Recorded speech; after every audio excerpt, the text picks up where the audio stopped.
Good morning, everyone. Thank you for joining us today for the patient-centric blood sampling workshop.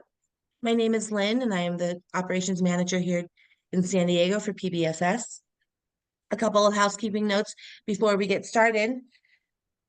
For any questions you have, please put it into the Q&A, and we will have the moderators manage those questions. We will have a short Q&A after each presentation, and then one at the end with the whole panel. If you would like the slides or recording, please email me. I will share that with you. You have about a week after the seminar to email me and let me know that you would like those slides. I'm only going to share the ones that have been given me permission to share the slides and the recordings. At the end of the webinar, there's a short survey. If you don't mind taking that, that would help us a lot with future seminars and workshops. If there's any technical glitches, please be patient and we will get those handled for you. All right, with that, I'm going to hand it over to Robin, our moderator, and enjoy the webinar. Thank you so much. Thank you, Lynn. Good morning, good afternoon, good evening, depending upon where you're sitting to participate in this workshop. As Lynn mentioned, I'm Robin Rorick, and on behalf of myself and Neil Spooner, I'd like to welcome you all to today's event.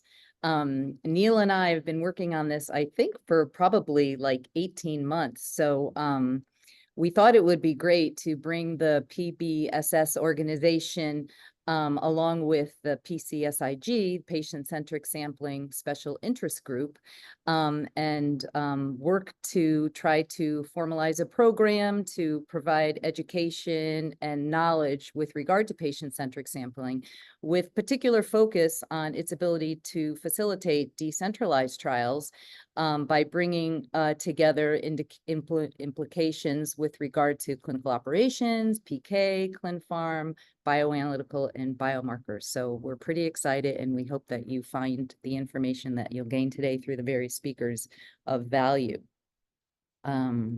Just a little bit about PBSS. Lynn, my slides are not advancing. Oh, there we go. To start off with a disclaimer, the invitation to our speakers to present at this forum does not represent or endorse PBSS.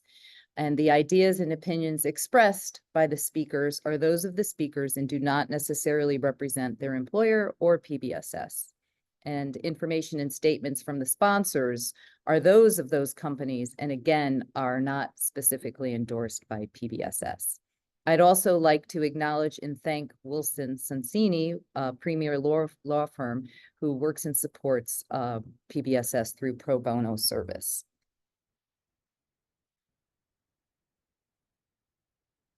PBSS, if you're not familiar, is an international organization that spans across the globe and is led by our president, Shishang Mao. And as you can see, we do canvass the globe in quite a significant way. And each of our locations has a specific chapter and associated leadership.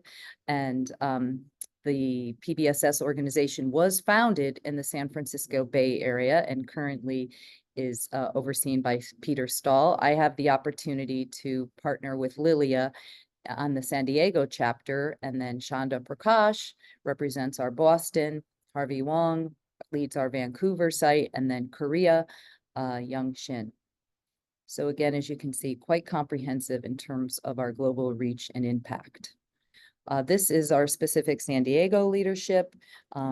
In terms of committee members, I think one thing that's particularly relevant for PBSS is we really try to bring in people with various expertise so we can, as we develop our programming and educational approaches, we want to be comprehensive in the knowledge areas that we're covering. And I particularly want to call out Lynn Tran, our operations manager, because she has been instrumental in helping us build this program, and then certainly through the facilitation of today's event. This is just kind of a laundry list of recent PBS programs. And I think what we just want to convey here is the fact that the topics are quite diverse and comprehensive, so ranging from regulatory global submissions to more specific focus on Alzheimer's disease, small molecule, preclinical development, and IND. filing. So, we encourage you to go to our website and maybe think about joining in an up-and-coming PBS meeting. As you can see, we have quite a gamut of programming through this month and then into early next year. And there's activity across all of the chapters, and there's various formats. So you can do, online, for example, coming up the end of this month in the Bay Area. And then also we have several in-person events coming up again in the Bay Area on clinical pharmacology. We have an ADC workshop in person in San Diego. So it's kind of a sprinkling of formats covering, again, a wide array of topics. And then we also supplement with an in-person luncheon. For example, there's one that's coming up on December 12th that I believe is going to be Dr. Mike Varney speaking on why all these new modalities. So we really encourage you to take a look at our website and consider participating if you haven't already. And again, we're very open to topics, speakers, if you want to volunteer a speaker or speak yourself. We really encourage that. So please don't hesitate to outreach and let us know your interests. I would really like to acknowledge our sponsors, because none of those programs would be possible if it weren't for our sponsors. And for today's event, I want to thank our two major sponsors, Veloxity Labs and RedDrop Diagnostics, who you'll hear from later on during the session. They'll speak to their technologies and solutions that they offer. And then we also have a series of additional sponsors, which include Alturas Analytics, Q2 Solutions, Alta Sciences, Solarian, and Tasso. And, big round of applause to all of those with appreciation for your support of the organization in this program. And I think I will stop there and happily turn things over to Neil Spooner.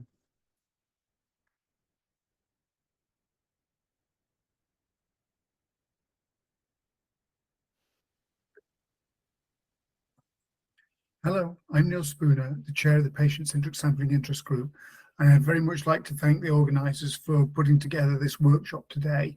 I'm really looking forward to the content of all the other speakers today. I'm going to be giving you a quick introduction to patient-centric sampling. So with no further delay, let's get on with it. So what is patient-centric sampling? It's more than just collecting small blood volumes. In fact, it may not be about collecting small blood volumes at all. It's not necessarily just microsampling. What it is about is moving beyond conventional blood sampling processes and putting the patient at the center of the process. So that may be collecting very small volumes, or it may be collecting larger volumes. It could be several hundred microliters.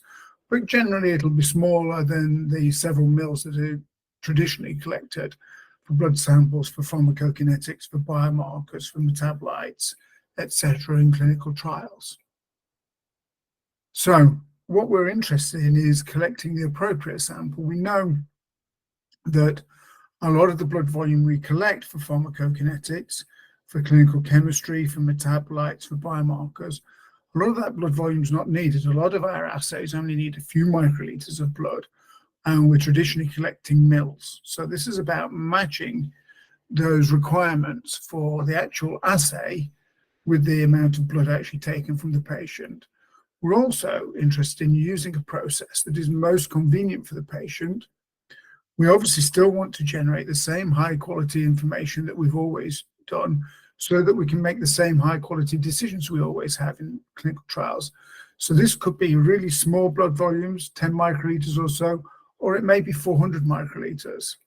So let's talk about it a little bit more.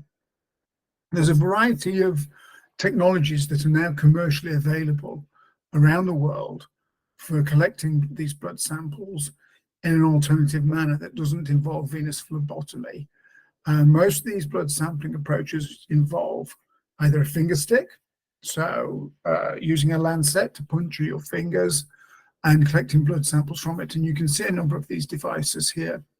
There's also other devices that are commercially available that can collect the sample from placing the device on the upper arm and pressing a button, They can also be placed on the thigh, the buttock, the back, anywhere where the circulation is good, but maybe the amount of pain receptors is not as many.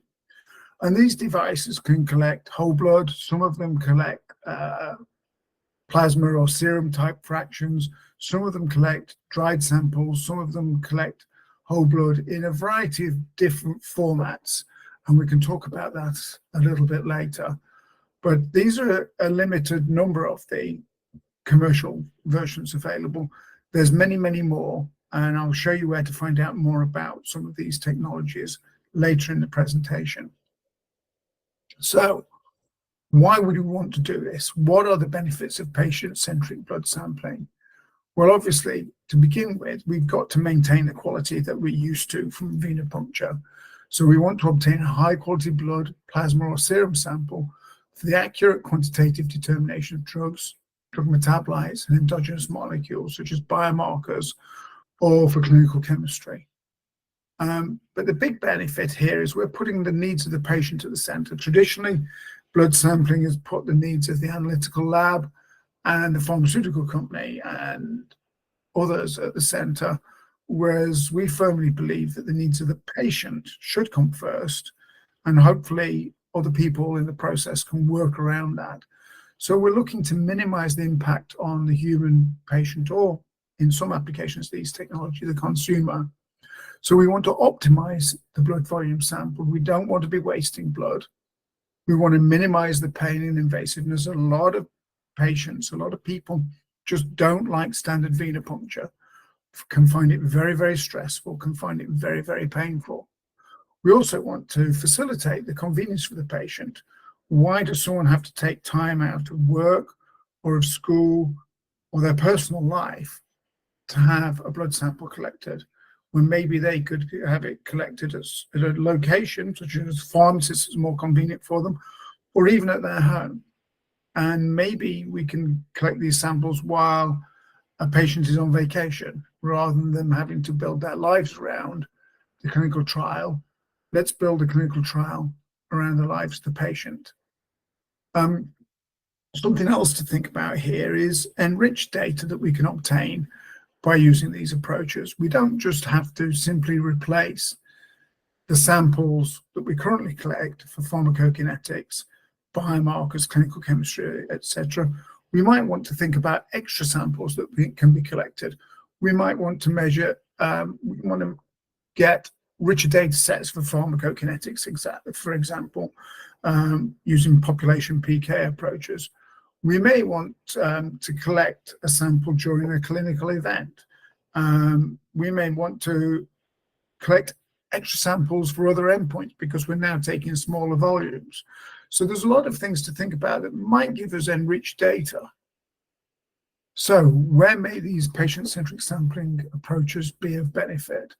Well, obviously, vulnerable populations, particularly important. Pediatric, small children, why are we taking so much blood out of them?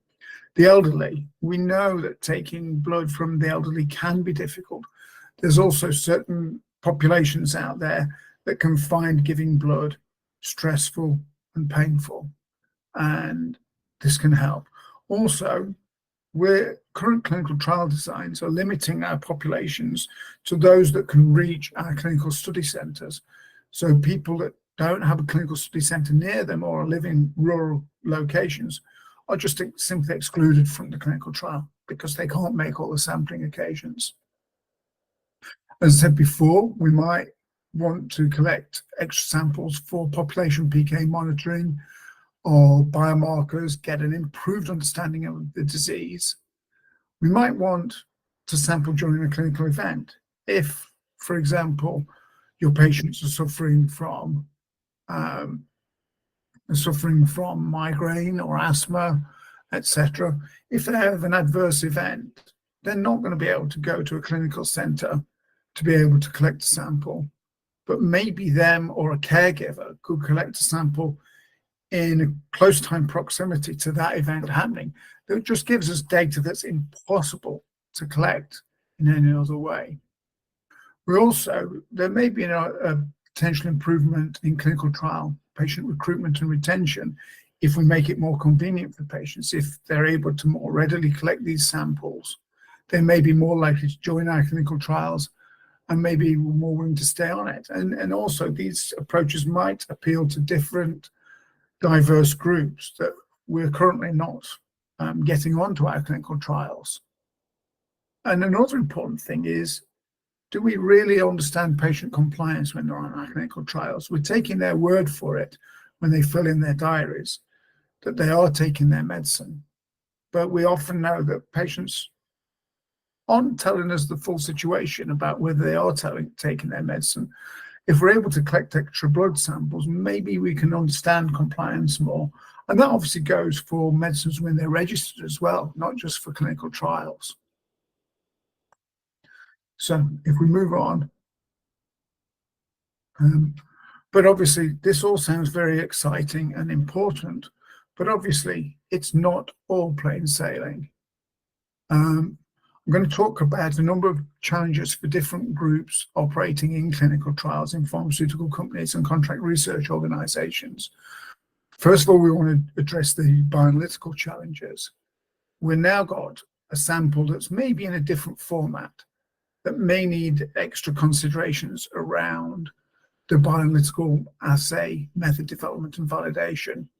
So we know that the red blood cells in a whole blood sample, particularly in dried samples, can affect the analyte recovery. So you may need to investigate that as part of your validation. And in fact, many of the regulators require that. We now have to think about stability. If we're wanting to ship our samples at room temperature, because we've provided this convenience of home sampling, and the patient now has to send their sample in to the clinical laboratory or the central lab, those shipments might be happening at room temperature. So if they are, we've got to demonstrate the stability at that room temperature. And we know that room temperature can be very variable. Something in the back of a UPS truck in the middle of winter or the middle of summer can be very different to the controlled situations you might get with a normal courier. So you need to monitor that and know that your analyte of interest is going to be stable. Some of these sampler types don't involve an anticoagulant. Some of them still have an anticoagulant in the tube, but some of them don't. So we need to consider that, because when we validate our methods, our control blood will have heparin or EDTA or whatever other components you might want to add to stabilize your analyte of interest. They may not be easily available in the format that you're using. So you need to understand whether that affects your assay in any way. Sample dilutions, particularly for dried samples, may be different. People know how to do this. It's not impossible. Just needs to be thought about differently and maybe more tricky for your validation. These are new technologies, so maybe there could be lot-to-lot variability in the sample collection device. So you need to think about this. If you're running a study for 3 years, how much is that device going to change and the lot-to-lot variability? Do you need to secure a whole lot? Do you need to explore lot-to-lot variability? These are all things that need to be thought about up front and maybe validated. And maybe with different study devices, study designs, you might want different devices. Sometimes you might want a device on the upper arms because you're looking at rich sampling. Other times you might be just doing sparse sampling, and maybe a finger prick works. But again, can you incorporate those all across? And I'm not saying you should mix them in a clinical trial, but across different clinical trials, maybe different tools you might want to use, and that will add to your assay validation. Obviously, these samples are arriving in potentially different formats. You've now got whole blood rather than plasma. You may have a dried sample rather than a normal liquid sample. How does that affect the workflows in the bioanalytical lab? How does that interact with the automation that you may have in your bioanalytical lab? Also need to think about, how do we create the calibrants and QCs? These devices are sometimes different tubes. So how do you obtain the material for preparing the calibrants and the QC samples for your assays? And also, if you're outsourcing your work to your preferred CRO, is it capable of working with these technologies? Have they seen it before? Are they confident in working with these technologies? just some things to think about. None of this is insurmountable. It's just things to think about when you're going on this journey. One of the things to think about for the pharmacokinetic groups is the samples could be whole blood versus you're regularly using to see plasma or serum. It could be a dry sample compared to a wet.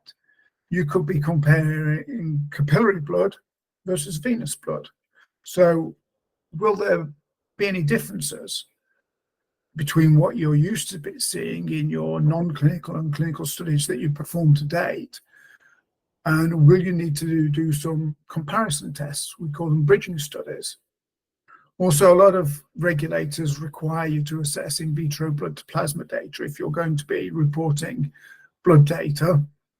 And you may need to perform clinical bridging studies, as stated earlier. One of the big considerations is if people are collecting the samples themselves or a caregiver away from a clinical environment, how do we obtain accurate times for the dosing of the drug and for the sampling, the blood sampling? And that is something we definitely need to think about. And by obtaining new data points, sparse population PK may require some complex modeling. Again, none of this insurmountable, but just things to think about. Logistics and operations may have a number of things to think about as well.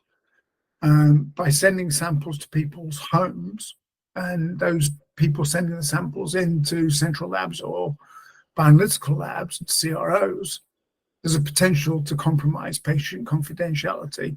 Many companies have overcome this, but it's definitely something to think about. How do we confirm it is the patient that collected the sample? We've got a sample in a tube. At the clinic, we have someone witnessing that. There's ways of doing that remotely, but again, something needs to be thought about. If we're running a multi-center clinical trial, how do we get the supplies to all of the clinical centers and people's homes? And how do we get the samples back again? How do we label the samples and make sure that the samples are all correctly identified? And if a study is going on for quite a while and we're expecting a patient to collect a number of samples of their own, how do we get the supplies to them? Do we send them home from the clinic with a bulk of samplers and labels that they may then lose over the course of the trial? Or do we send things to them just in time? Again, making the logistics a lot more complicated. Again, how do we understand the sample integrity and chain of custody, and how can we track that and monitor that? We can do it with a lot of packages. Amazon do it all the time, obviously, but how do we apply that to home sampling for clinical trials? How do we understand the regulatory approval for the devices and whether they're available in different countries? There may be different requirements and different approvals in different countries across the globe. You need to understand that before you move into this. And you need to know that you're going to be able to still keep on getting your supplies through your clinical trial, or do you need to secure them all at the beginning and store them? And then what do expiry dates look like? One of the really clinical things is training. We need to train staff to train. We call it training the trainers, because staff are then going to have to train patients. How do we train the patients and the caregivers? How many languages does this need to be in? What format does it need to be in? So a lot of things to think about, none of it insurmountable, and a lot of it that we're seeing a lot with decentralized clinical trials. But again, just need to engage logistics and operations early in the process to think all of this through. So who else do we need to talk to as well? Regulatory groups who all get very concerned about what will regulators think. And, you know, as you're going to see through the rest of the presentations, none of these challenges are insurmountable.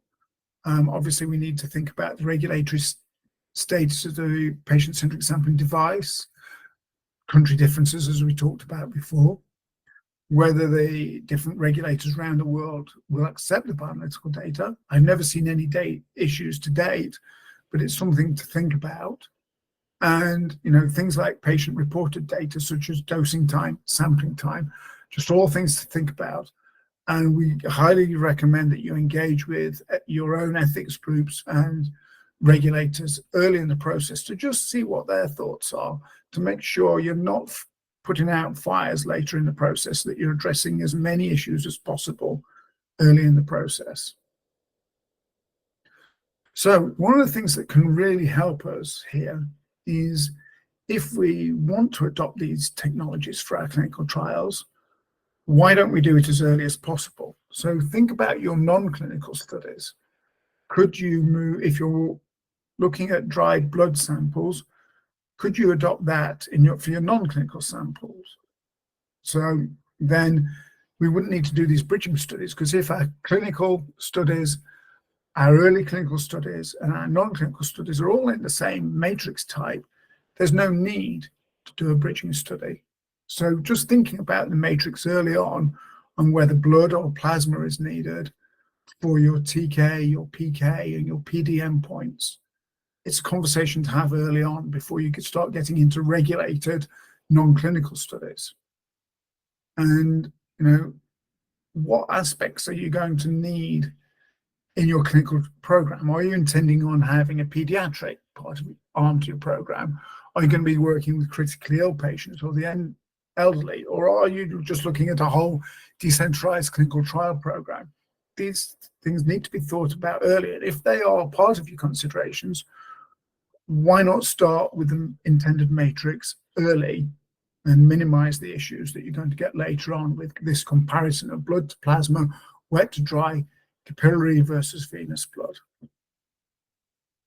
So where might this all be taking us? We've talked about a lot of benefits, a lot of challenges, but where might we be going? So at the moment, most companies are using, where they're using patient-centric sampling, they're using it for pharmacokinetics. But obviously, there's a lot of other blood samples that are collected in the clinical trials. We're interested in biomarkers, clinical chemistry, genomics, etc. There's no point a patient being able to stay at home for collecting their pharmacokinetic sample if they have to go into the clinic to collect their other blood samples. So a lot of organizations and the technology providers are increasingly turning their attention to this. They're looking at devices that are more appropriate for this, looking at the logistics, software, and data, but also can we add more clinical chemistry endpoints to these devices? When you're developing your biomarker assays in-house, can you think about using these devices rather than just standard venipuncture? But certainly something that's of increased interest and for the future to help solve this. So one of the ways that we're helping to get over these issues is having events such as what we're doing today, where you're going to see lots of fantastic presentations, introducing you to patient-centric sampling, introducing you to successes and how people have overcome challenges. And one place we talk about a lot of this is an organization I'm the chair of, the Patient-Centric Sampling Interest Group. We're a not-for-profit organization that's bringing together interested parties that want to see us help each other to move these technologies forward, whether it's for clinical trials, whether it's for drug testing in sport, whether it's for clinical chemistry, healthcare, therapeutic drug monitoring. And if you're interested in learning more, please scan that QR code on the left there and visit our website. If you'd like to maybe take part in more of our discussions, it's a free group to join. We pay for our activities through sponsorship. It's free for individuals to join. If you'd like to join our LinkedIn group to join the discussions, please take a look at that QR code on the right, or just write to us directly at contact@pcsig.org. And just some of the things that we're doing that may be appropriate for this population, for you all viewing this today. We're on a lot of webinars. We're on one webinar a month looking at different applications of patient-centric sampling from different points of view. On our website, we have a listing of all the technologies that are currently commercially available. We have a library of all sorts of interesting publications, webinars, podcasts, and things that you're able to access. So please take a look at that. And we've recently generated a whole page of resources that are available for clinical trials. And I'll just, if you scan this QR code, that will take you straight to that web page. And it has a report from an event that was run in June 2024 in the UK with about 50 participants, just focusing on overcoming the challenges for using patient-centric sampling for multi-site clinical trials. So read that document, and that talks about a number of the challenges and how we're looking at overcoming them. There's a patient checklist, just things to think about to put the patient first. There's also on those pages some protocol and study manual inserts, just with some wording that might help you get started with incorporating patient-centric sampling into those documents. And another place you may want to look is this book published by Wiley, Patient-Centric Blood Sampling and Quantitative Analysis. I'm not going to go through all the chapters, but there's a lot of relevant chapters that you might be interested. Just simply search for patient-centric blood sampling and quantitative analysis on Wiley, and you should be able to order that book. So, in conclusion, patient-centric sampling does bring a number of benefits for clinical trials by putting the patient at the center. There is increased interest and acceptance from many pharmaceutical companies, biotech companies, and contract research organizations. There are a number of challenges, and these stretch beyond the bioanalytical lab. But overcoming the challenges and making progress, we can all work together to do that. It needs a lot of people with passion and persistence to be able to do that. But I think you'll see in the rest of the presentations today that there's a lot of people working on this. So I'd like to very much thank you for your attention, and I hope that you enjoy the rest of the presentations today. Thank you. Thank you so much, Neil, for a very informative talk. And I think you certainly provided a lot of ideas and concepts for us to think about as we proceed through the rest of the agenda. There is at least one question in the Q&A, which I think we will hold to for the panel in the interest of time. And I'll just spend 1 minute going through the agenda, which, Lynn, if we can put that in presentation view, great. So again, thank you, Neil. So after Neil, we're going to move along to Brian Booth from the FDA, where he'll talk specifically about challenges related to patient-centric sampling. And that will be followed by Mitch Johnson and Jeff Silverman, who will speak specifically to the evaluation of the TAZO device for pediatric sampling in muscular dystrophy. Then we will have our two major sponsor presentations, followed by a break, which we hope you will pay attention to the time and make sure that you return so as to not miss Katty Wan from Pfizer, who will be speaking about the application of patient-centric sampling for PK with a focus on implementation considerations. Jeff Plomley from Alta Sciences will then talk to us about a strategic approach to microsampling devices for selection and associated workflows supporting regulated bioanalysis. And then Sally Fischer from Genentech will close out the formal speakers and talk to us about the evaluation of the technologies for PK assessment for both large and small molecules. And then, of course, the panel discussion where all of the speakers will come together, and we really encourage you to think about your questions as we go through this agenda. So now I will turn things over to Brian.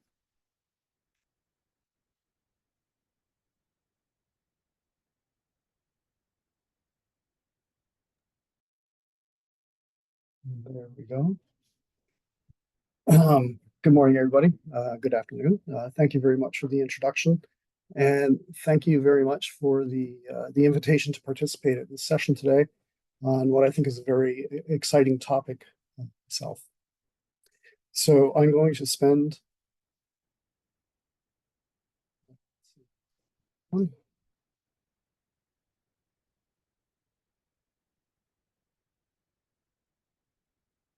there we go. Sorry.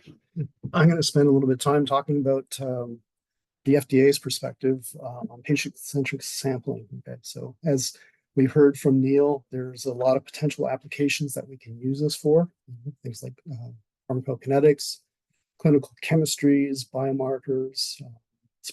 It's probably not a stretch to think we might be able to use this for therapeutic drug monitoring. And maybe even down the road, we might be able to use this for, sort of real-time patient interventions. So I think this is all very exciting. And I think a lot of these possibilities help us to address a number of other issues with clinical trials, right? So the first of these is the ability to use PCS sort of to reach out to patients who have in the past been unavailable to clinical or to clinical development trials. People who, for the simple reason of geography, are just too far away from a clinical site to be enrolled, right? And so PCS gives us the possibility to start including those patients. And that may also be able to help us with greater inclusion of underserved populations, right? So traditionally, we've not had a lot of African American or Asian American representation in trials. And certainly Native Hawaiians and Native Indian Americans have not been included to any great extent in trials, largely because these are often very small populations and they're quite remote. But with PCS, we may be able to enhance their inclusion in our trials as we move forward. And if we're going to use PCS in conjunction with more traditional clinical trials, it also represents an opportunity for us to enhance the data that we collect and conduct more robust kinds of trials. And all of these are goals that the FDA is interested in improving. Right? So this represents a very good modality for doing this. And I will tell you at the outset that I am personally, a big fan of PCS, and I think it's something that we really should be using. So, I get a lot of questions about what the FDA thinks about things. So I'm going to spend the rest of the talk here telling you a little bit about the regulatory risk. And then I'll get into what we see as, what are some of the basic issues around this, the things that we kind of worry about, and making sure that we have those things covered. And then I'll leave you with a couple of take-home messages, or I hope there'll be messages you want to take home. So, people often approach me at meetings and conferences and such, and we'll have a little side conversation. They often ask me what I think the FDA's reaction is going to be when they want to try to do something. Had a lot of that with DBS, starting to get that question also around PCS, right? What's the FDA going to think? Are they going to slam us? Are they going to send us home? They're going to say this is a silly effort? So the people are worried about whether or not this would shut down the whole thing. Well, currently I will tell you that we have limited experience with PCS. We're seeing a smattering of its use in some projects here and there. There's probably more going on in your own places than we're seeing at the moment. But the more of this we see, the more of this we learn, right? And we'll learn about what the strengths are and what some of the weaknesses are. And we'll learn about how to go about dealing with addressing those weaknesses, right? So that's what we need to do. And I can tell you that internally, my conversations with my colleagues, both in clinical pharmacology and the medical arena, have mostly been met with excitement about the utility of using PCS. Okay, so everybody thinks this is a really cool thing that offers us a lot of possibilities to accomplish the things we're trying to accomplish in these studies. Now, to underscore that, we issued this guidance, just in the final version of it, just in September, right? Trials with decentralized elements. And it talks about how you can do clinical trials, but also make use of the resources that are available in communities where the patients are, rather than having them report to a clinical trial site, right? So maybe you can go get an assessment done or follow-up treatment in your local community, rather than having to travel to a particular site. And it also talks about leveraging digital health technology, right? How can we use these things to get more information and perhaps better information without, so much inconvenience? And to me, the most important statement I thought is the one I have highlighted here. by enabling remote participation, decentralized trials may enhance convenience for trial participants, reduce the burden on caregivers, and facilitate research on rare diseases and diseases affecting populations with limited mobility or limited access to traditional clinical trial sites. And without putting this in the headline, this to me screams out PCS, right? So I hope that you've read this or seen this and that you find it encouraging in what you're doing. But okay, so let's delve now more into the things that we're thinking about, the things that we're a little concerned about. I think they're very common concerns. Neil spoke a lot about these. There are sort of three broad areas that I could think of. So the first is the clinical assessment, right? So they're charged with ensuring the safety and the efficacy of the new therapeutics that hit the market. And I don't really want to talk for them too much, but one of the concerns that was expressed to me was PCS looks like it could be very helpful, but they're a little bit worried that if patients are in their home setting, they may not be getting all the assessments or the treatments that they would otherwise be getting in a centralized clinical trial, right? And the guidance that I just mentioned actually talks about that and about ensuring that patient care would not be compromised by this. Excuse me. Then we have CDRH concerns, right? So their mandate is to assess the safety of the device and the accuracy of the device that's used amongst patients. And I'm sure you're quite familiar with, the paradigm you have to go through there to address those particular issues. I'm going to talk about the clinical pharmacology part. That's what I do, right? And the fundamental question for us is whether this data is reliable, okay? Because everything that we do is based on concentration, right? It's the concentration of the drug, the concentration of the biomarker. We use this information to create exposure response curves for safety and efficacy. And we use those curves to understand the behavior of the drug and to make decisions about, optimizing the dose and adjusting the dose in patients with specific clinical considerations. And so if the data is unreliable, then none of this effort makes any sense. And if we don't know that it's reliable and go ahead and make decisions based on it, we could be making big mistakes when it comes to treating patients. Well, okay, so when I thought about this a little bit more, I sort of broke this down into five areas. And Neil touched upon these too, I think. So the first is method validation, right? We need an assay for all the work that we do. But this isn't really such a big worry for us, right? We've done a lot of this. We have the FDA guidance and M10, so we all know and have been doing for a long time, figuring out how to validate these things. We know how to assess the accuracy and precision and the stability of that stuff. So this is rarely a problem for us. So this isn't such a big thing that I'm too concerned about. What's newer is the device that's being used, right? And so some of this probably overlaps with CDRH concerns, but these are some of the things we're thinking about. Does it matter whether you're taking a wet sample versus a dry sample? We have to take a look at that. Does it matter whether it's plasma, serum, or whole blood, or are they all the same? We have seen examples where it did make a difference between whether it was a venous or capillary sample. So that's got to be addressed, and we've got to make sure that we understand that. And the sample's stable. When you take them out in somebody's home, are they going to be stable in that format? And the process for taking these samples and returning them back to the analytical site, are those samples going to hold up to the rigors that they face in the transportation?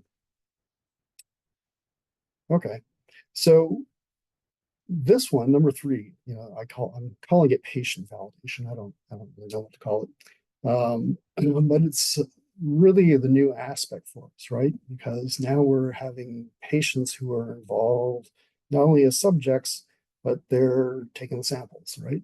And can they manage this? Okay, because these are just normal average people. They're not bioanalysts, they're not clinical pharmacologists, they're not physicians, and they certainly probably have no real appreciation for all the intricacies of the things that we're doing, right?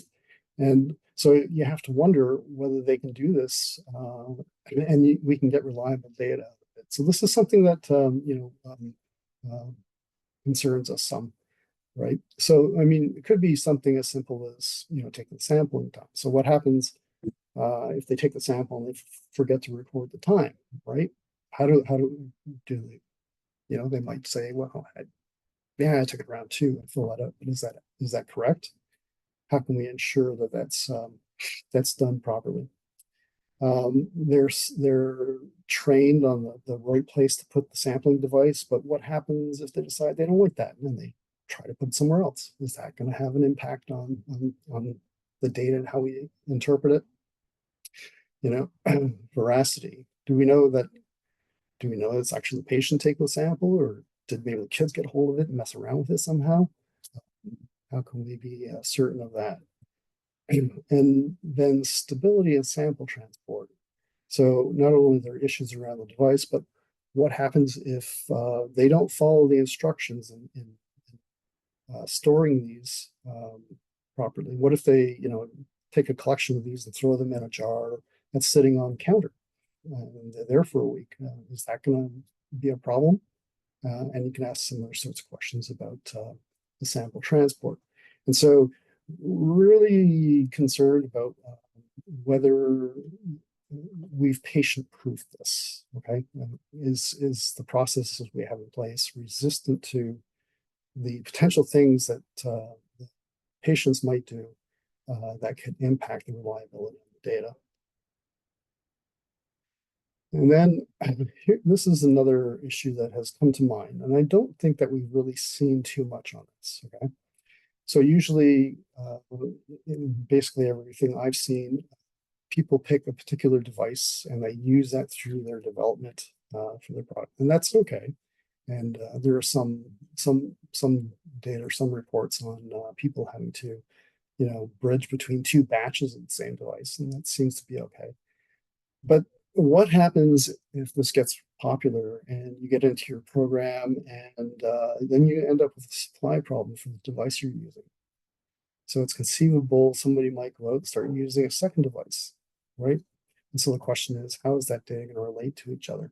I haven't seen that yet, but I think this is a potential issue that could arise. And then the 5th question really is the most basic question, right? And that is, will the data from the device equal the data or be equivalent to the data from traditional plasma sampling? Okay. Now, how do we assess that? So there's 2 ways that I can think of, okay? So in the first case, we can ask ourselves, do we need to sort of specify what has to be looked at in each particular step, right? Like we have the method validation guide. It's very detailed. Everybody knows there are certain parts you have to look at. Do we need something similar for device and patient validation, or device interchangeability? Or do we actually just need to look at the end part, right? And do the overall assessment? Does the concentration from the device give you the same concentration you see in the plasma sample? Now, I tend to believe more in this rather than coming up with, extensive detailed specifications for doing this part. We've done this in the past, and I think it served us well. Now, we've done this, using cross-validation, right? Tried and true methodology. Started some years ago when we wanted to see whether we were getting the same answers for LC mass spec as we were for ligand binding assays. So we ran the same samples, both platforms, and then we regressed the data against each other, and you have this little line of identity. And in this particular case, you can see the correlation coefficient is 0.99, and that makes us feel really good, telling us that the data is all very closely around the line of identity, okay? And we did this, and then when we started getting into dry blood spots, we started using this same approach, right? Comparing dry blood spots to plasma samples. And that's worked pretty good. However, I do want to caution you that sometimes you do have problems with this approach. Okay, and these are a couple of examples that we have seen. So in this particular case over here, you see the DBS regressed against plasma samples. Mostly the data is on the line of identity, so it's pretty good. But then there are a couple of points that are off the line somewhat. Okay, and so the question is, are these just like some kind of outliers, or is there something else going on? And with this particular approach, there's no way to really tell. Okay, now this is another example where some folks developed two DBS methods and they regressed them against their plasma concentrations. And not so much data on these curves, but it generally looks pretty good, except for down here at the low concentrations. And sorry, it doesn't show very well, but the low concentrations actually seem like they're off the curve, okay? And so again, you're left with the question, is that okay? Or is that going to be is that a problem somehow? Well, these folks did some additional work, okay? And they plotted the concentrations from all platforms against each other, okay? So you have the drug versus time curves, and we have the plasma concentration shown in red. DBS1 method, shown in blue, starts out with good concurrence until later on when the concentrations start getting lower, and then it diverges somewhat. And you can see for DBS method 2, it was actually reasonably different from plasma all along. Okay. Now, when you go out and you do the math, we found that the AUCs were 30 to 40% lower than they were from plasma data. Now, if you didn't have this and you just looked at the DBS and you took that at face value, that would be very problematic, right? Because if we saw this sort of a difference, we might be spurred to make some dosing change for a particular population, right? And that could have a very bad outcome. So I think this was an adult versus a pediatric example. So we might have been inclined to adjust the dose for the pediatric patients, and that would result in us giving a dose that's too high, and they would have been exposed to higher rates and incidences of adverse events, and that's not good. You know, we certainly don't want to do that. So how do we do this? There's a number of different methodologies, right? Here we have a bland Altman presentation. A lot of people like this particular way of assessing the data. You can set your limits and you can see where the data shakes out. And it gives you a view of some of the pattern of the data. We've also talked a little bit about the Deming regression in M10. That's another statistical approach. You can look to see if there's any deviations from the line of identity. But the cross-validation, the linear cross-validation, I think that this is a very good first step. You should, always start with this. And then on the right here, you can see you have the actual plasma concentration versus time curves. And me being a PK guy, I like this presentation the most. You can clearly see there's a difference between the red curve and the blue and green curves. And I immediately know what the issue is here, okay? But the FDA doesn't mandate how you do your analysis, okay? We've seen all of these approaches. We've used all of these approaches, but it is incumbent upon you to really interrogate your data carefully to make sure there are no surprises, right? Now, the big question in all this is, how much is enough, right? And, in discussions around DBS versus plasma, we've talked about having 20 to 30 patients to assess cross-validation. Is that the right number? I really don't know, okay? I think you probably need that to get a reasonable assessment. I don't know if that's the best number. And it could be quite different depending on different programs. Okay. Again, that's up to you to sort of assess that. But one of the things that you have to keep in mind, right, is that not only are there potentially some technical differences, but there may be physiological differences amongst the patients that you're looking at, right? So you might envision pediatrics and elderly patients being different from your average patient. And certainly patients with organ dysfunction behave differently from patients who have healthy organ function. And, you know, in some cases, there might be specific diseases that could have an impact on the behavior of this modality. And this is what this is one of the things that we worry about a lot, right? So in this curve, you can see the gray shows you, this is actually some adult data, and the yellow shows you some pediatric data. But if you had not accounted for these potential differences, you might simply see all this data represented as gray, so you'd have like the same answer for both groups, and that can be problematic. Okay, so that's one of the big things that we're really worried about, and making sure that we've covered that that potential issue in the run-up to conducting these studies. But how do you do all this in a prospective manner? I don't have a good answer. Some people have talked about doing a continuous assessment over their whole program. That can be fairly onerous, I think. Maybe you need to do multiple cross-validations. Are there other approaches that somebody smarter than I have thought of? I don't know. But the point is, we really do need to make sure that we're taking these kinds of things into consideration moving forward with PCS.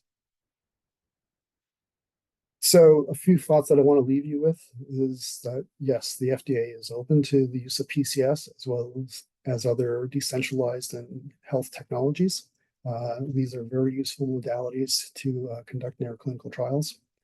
I think we have a lot of the tools in place, right? I don't think we really have to invent too much that's new here. We do need to be very careful about potential physiological issues amongst different subsets of patients, because if we don't know about those, we can make some big mistakes in terms of how we're going to treat these patients. So that's very important. And, you know, if you come into the FDA, as Neil said, you're encouraged to come in early and talk about these things. I want to repeat that message. Certainly, we're going to ask you questions. We want to make sure that we're all on the same page and we're all convinced we're doing the right things. And you shouldn't view questions that we ask you as an FDA effort to dissuade you from using these kind of technologies. So with that, I'm going to wind up here. I'll be happy to take some questions either now or in panel discussion. Thank you.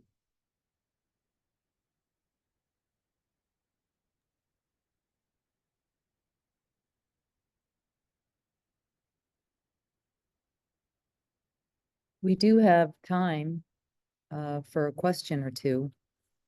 Trying to see if there's anything in the Q&A.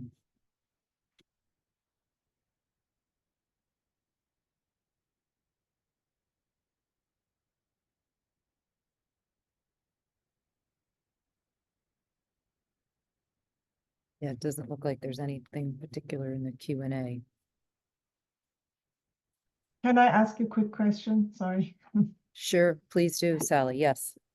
Hi, Brian. I was just wondering, how often do you see, companies coming with patient-centric technologies now that, more and more people are using these technologies? Yeah, that's a good question. I've been trying to do sort of an internal inventory. I've only been able to find a couple of cases, and I think it's getting used more than what we're seeing at the moment. Because early in development, we generally aren't talking too much about bioanalytical methodologies, right? So I think some of it's going on in the background there that isn't getting talked about, and it's sort of emerges later. So right now we don't have a lot of experience with that. Most of what I see and I hear is based on the literature and talking with other people I know, like Neil and so forth. But that's where we are right now. Great, thank you. You're welcome. Brian, there's a few questions coming in. What is the best type of FDA meeting to discuss PCS? Okay, so we have a lot of different formats, right? So we have type A, B, C, D meetings, and we have video meetings, and we are also starting to do more face-to-face meetings. And we also do what we call written request only type of meetings. Okay. And you know, we do see a lot of D-type meetings to talk about clinical pharmacology things specifically. Okay, so that's one possibility. But from my perspective, it doesn't really matter. Okay, you can use any of those modalities to communicate with us, and I think really becomes more of an issue of how you want to organize things internally with respect to how you want to discuss the issues relative to your development program.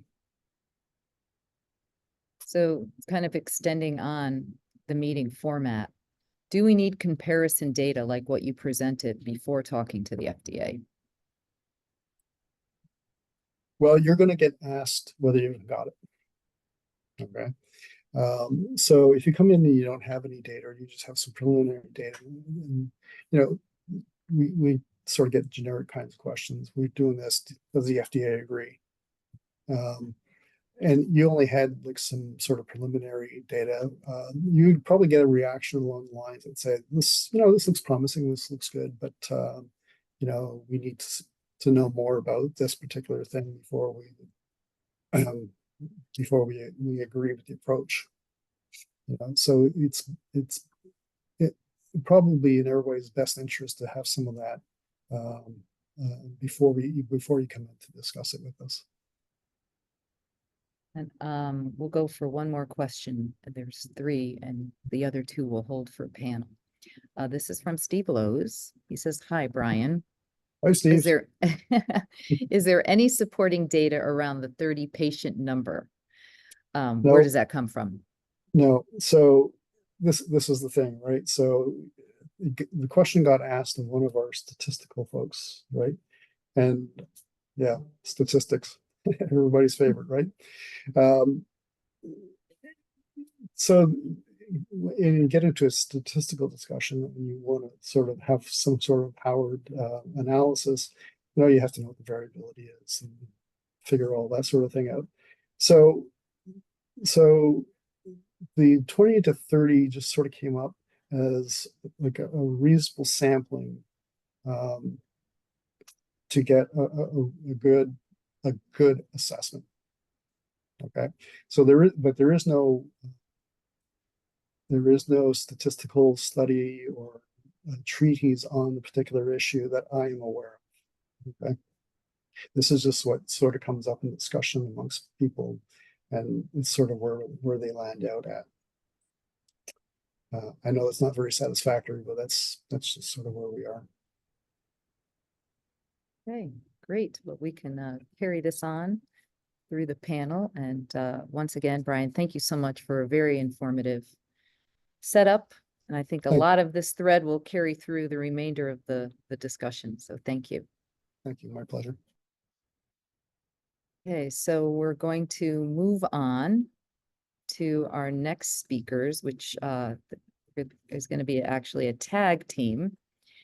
So both Mitch Johnson and Jeff Silverman will take over now and talk about the evaluation of the TAZO device for pediatric sampling in MS.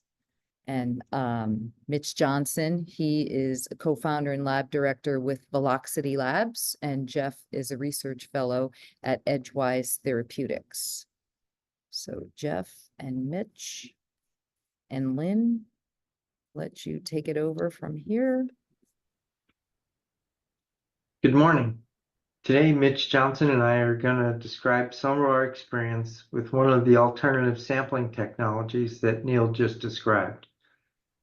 But before I get into the data, I thought a bit of context would be helpful to understand some of the reasons that we went down this path.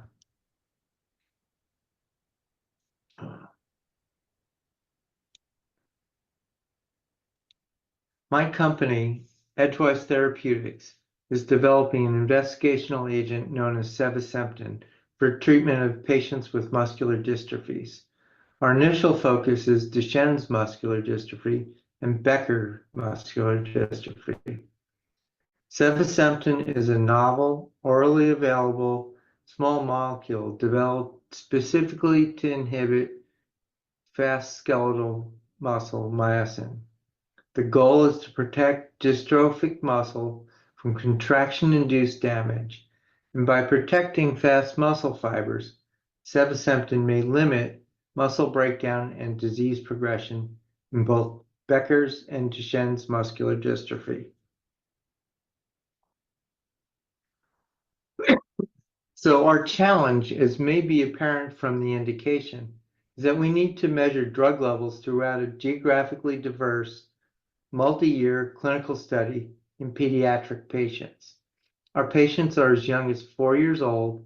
The study is being conducted internationally, and many patients live very far away from clinical trial sites, which require relatively frequent visits to those trials, and it's a real burden to both families and the patients.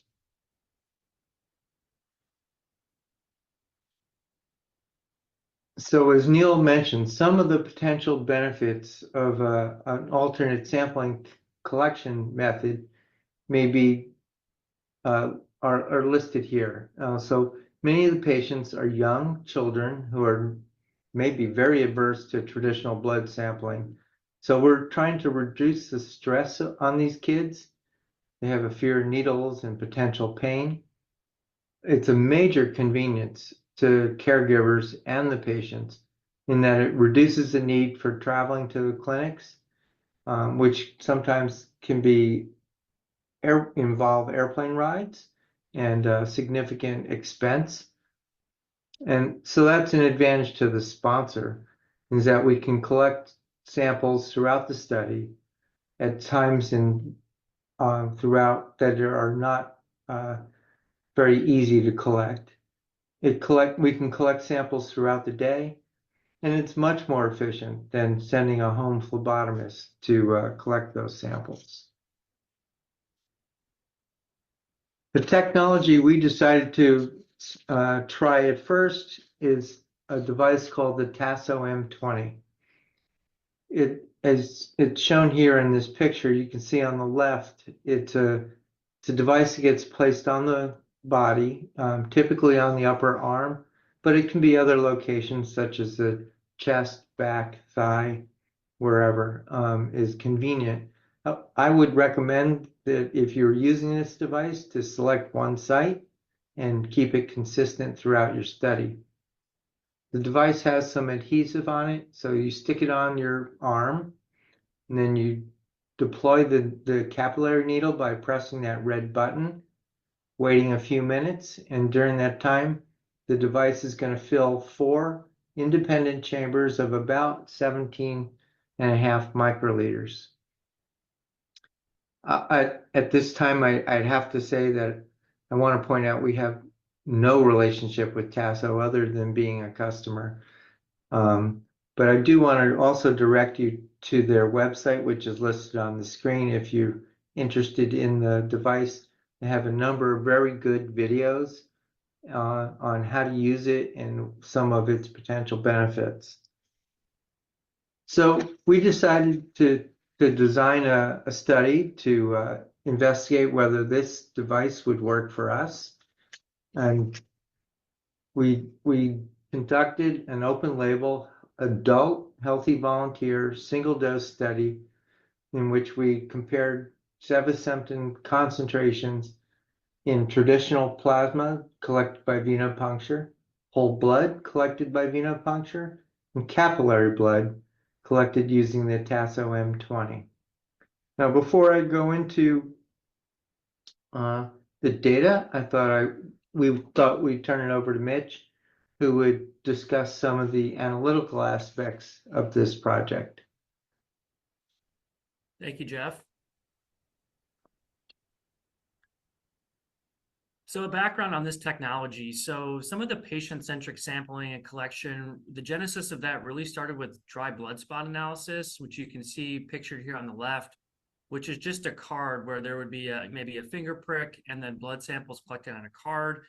And then there were a lot of challenges associated with that, both with the collection standpoint, lack of homogeneous samples, as well as hematocrit bias and other things causing analytical issues. From that, the desire to continue the patient-centric sampling continued, but VAMS was introduced, which stands for volumetric absorptive microsampling. So this is a technique that allows that microsampling to occur, but they've engineered some of the issues with the original dry blood spot out.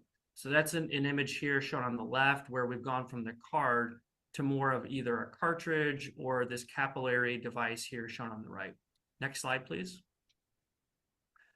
So there's also been significant improvements just in the analytics. So on the left, you can see an image of an older legacy mass spec around the year 2000, the API 4000. Great instrument, but now they've redesigned the overall infrastructure of the instrumentation, both the ionization, the source, and then just the geometry as well with other improvements. We're using a lot less sample volume for microsampling as we would traditional bioanalysis. So just the overall improvements in the sensitivity of the instrumentation allow us to get the detection limits that we need with much smaller sample volume. Next slide, please. So here's just an example of the same analyte and the same matrix using the same method across the two different systems. Just to show you on the left, we're barely able to detect it on the 4000, whereas on the right with the 6500 plus, we have very good signal to noise at our LLOQ for a microsampling study. Next slide, please.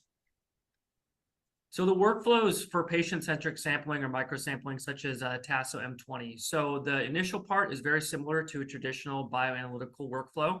You would first tune the mass spec for the analyte and solution. Then you would develop reproducible LC conditions. And then what we first do is test the extraction in wet whole blood, just to make sure that we're cleaning the sample up appropriately and that we don't have a significant signal loss in the matrix. But then this is another critical thing, is to assess the stability of the analyte in wet whole blood. And a lot of times this is overlooked, but there's a period of time where when you're using microsampling that you will, spike the analyte into wet blood and then it will dry typically overnight before analysis. And so there's that period of time that you need to ensure that the analyte is stable in traditional wet blood while the drying is occurring. And then what I think is the biggest detail to investigate is extraction efficiency with the microsampling device. So as opposed to traditional plasma or whole blood, a lot of times we're maybe crashing components of the sample out that we don't want, or doing something like a liquid-liquid extraction or solid-base extraction. Here, we're actually extracting the analyte off of a device. So there's some other considerations to take into account there. Next slide, please.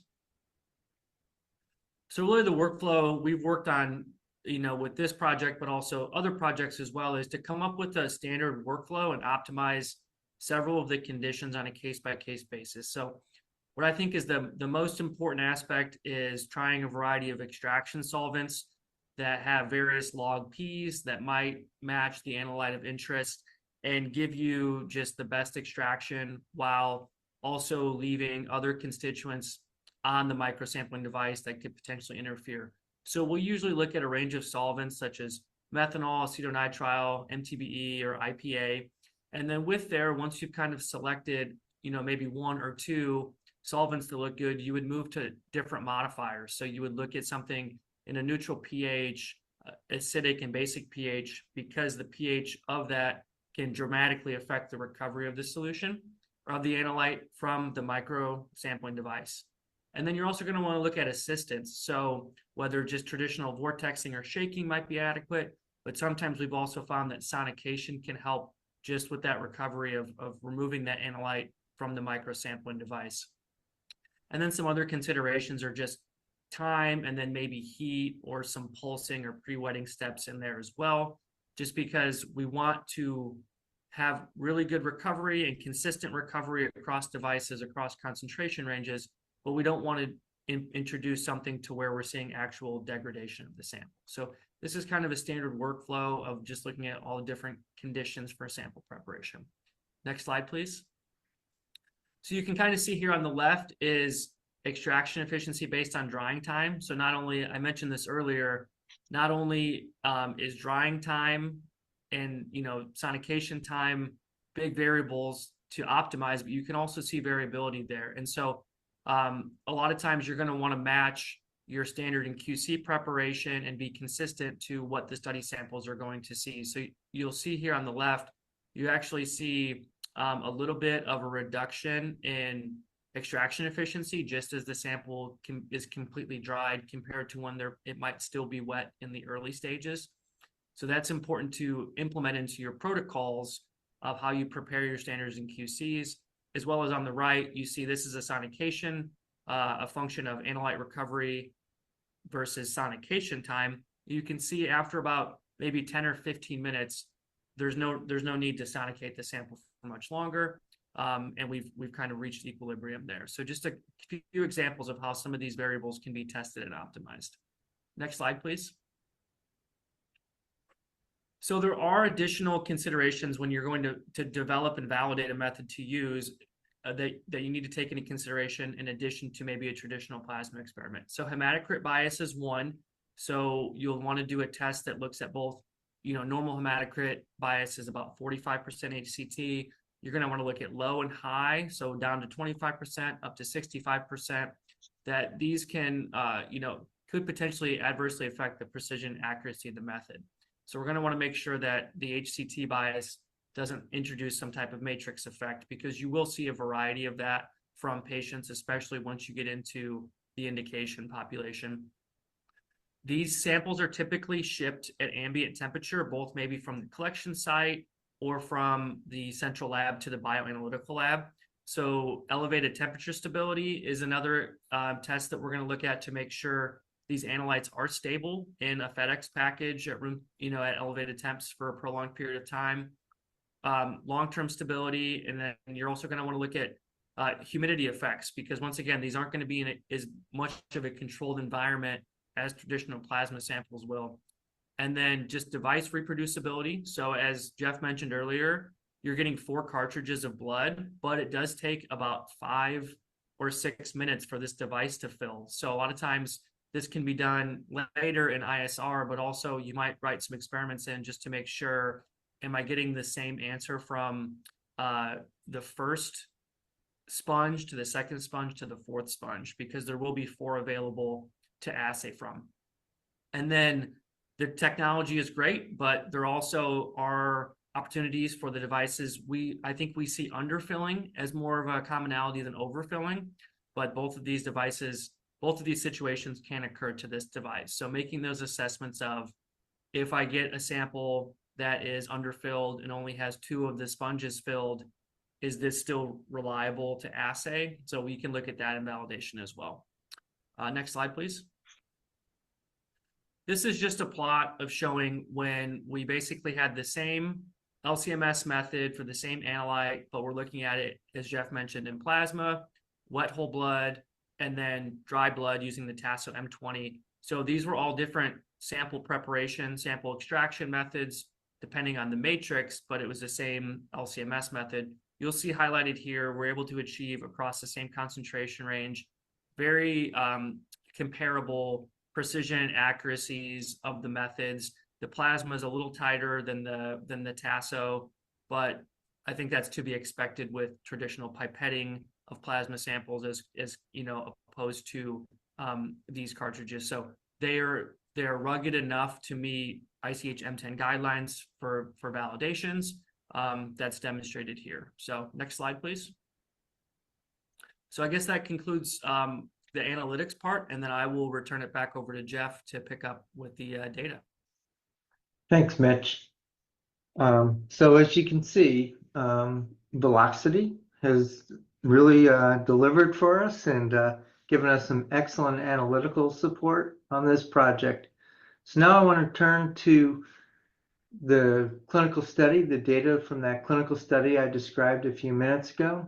And shown on this first graph is a concentration versus time plot for all three methods that we're using. So the one method is the Tasso device that's in the circles. The second method is a whole blood that's in the squares, and then the diamonds are traditional plasma sampling. And right away, you can just look at this and say, those three methods are giving highly similar concentration time curves, certainly within any variability of a typical clinical study. Numerically, the pharmacokinetic parameters look very similar, as you would expect by looking at these lines. You know, the clearance, the volume, half-life, those are all highly similar between them.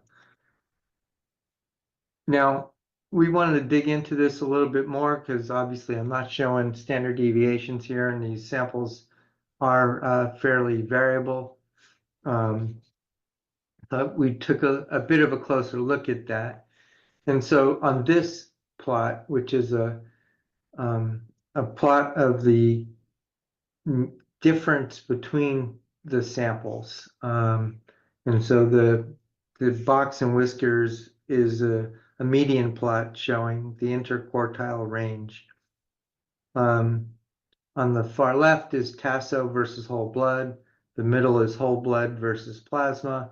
And the far right is the comparison we're most interested in. That's Tasso versus traditional plasma. Interesting, that one shows the least percent difference on a median basis between Tasso and plasma, and Tasso versus whole blood shows the largest variation between that. So we needed to understand what's the basis for this variability and the difference between the sample collection techniques. So, but I'm going to focus our attention for the purposes of today on Tasso versus plasma. Again, this is a difference plot, but now it's percent difference Tasso versus plasma over time. And what I see from this graph is after about 6 to 12 hours, there's very little difference between these two methods. And the variability that we're seeing, high variability, really comes in that first, call it 6 hours after sampling occurs. So another way of looking at that is shown here, which is a very common technique called the Bland-Altman plot, which is really designed to look at the difference between two methods. It could be any type of method. In this case, we're using it for our sampling. And what we see here, well, let me describe. The line of identity, if the two methods were completely identical, they would all line up on that blue line. The red line, red solid line, shows our mean difference from that blue line. And then the dotted lines are 2 standard deviations away from the line of identity. And what we see as you get to the right, there's more divergence from the blue line and even some excursions out of the 2 standard deviations. And as we get closer to the left, to the y-axis, they converge on the line of identity. And what I've circled is the points that are sampling times that occur later. Those are the lower concentrations at later time points, so post 6 hours.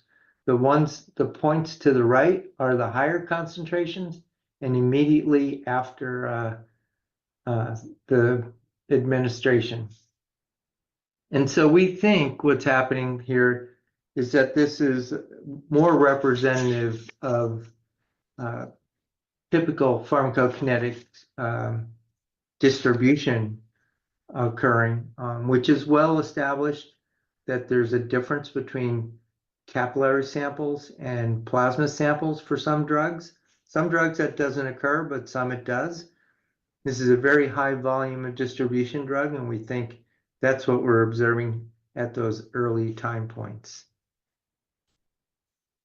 So technically, I think we've established that for sevasemten, which is also known as 5506, we can use the TASO device versus traditional plasma sampling, particularly at later time points.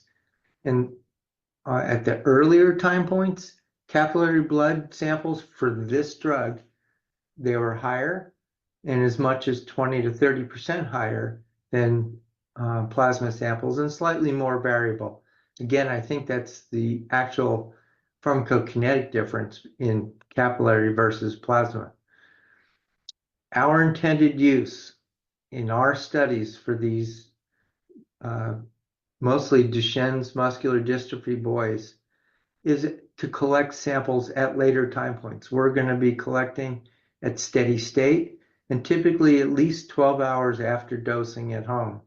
So we feel that the use of the TASO device is very suitable and would give very similar concentrations as traditional venipuncture. So the next question, obvious question, is how does it work? So in a real clinical study in Duchenne's muscular dystrophy worldwide, I'm showing a representative plots from 6 different individuals here. And you can see, as shown particularly in the top 3 graphs,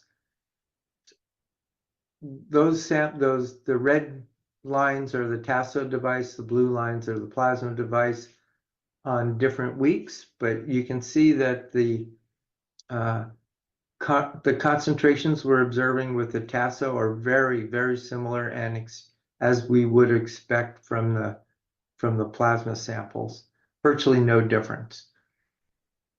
Occasionally, we see plots that look like the bottom left or the bottom middle or the bottom far right, where there's a significant divergence from the TASO to the plasma samples.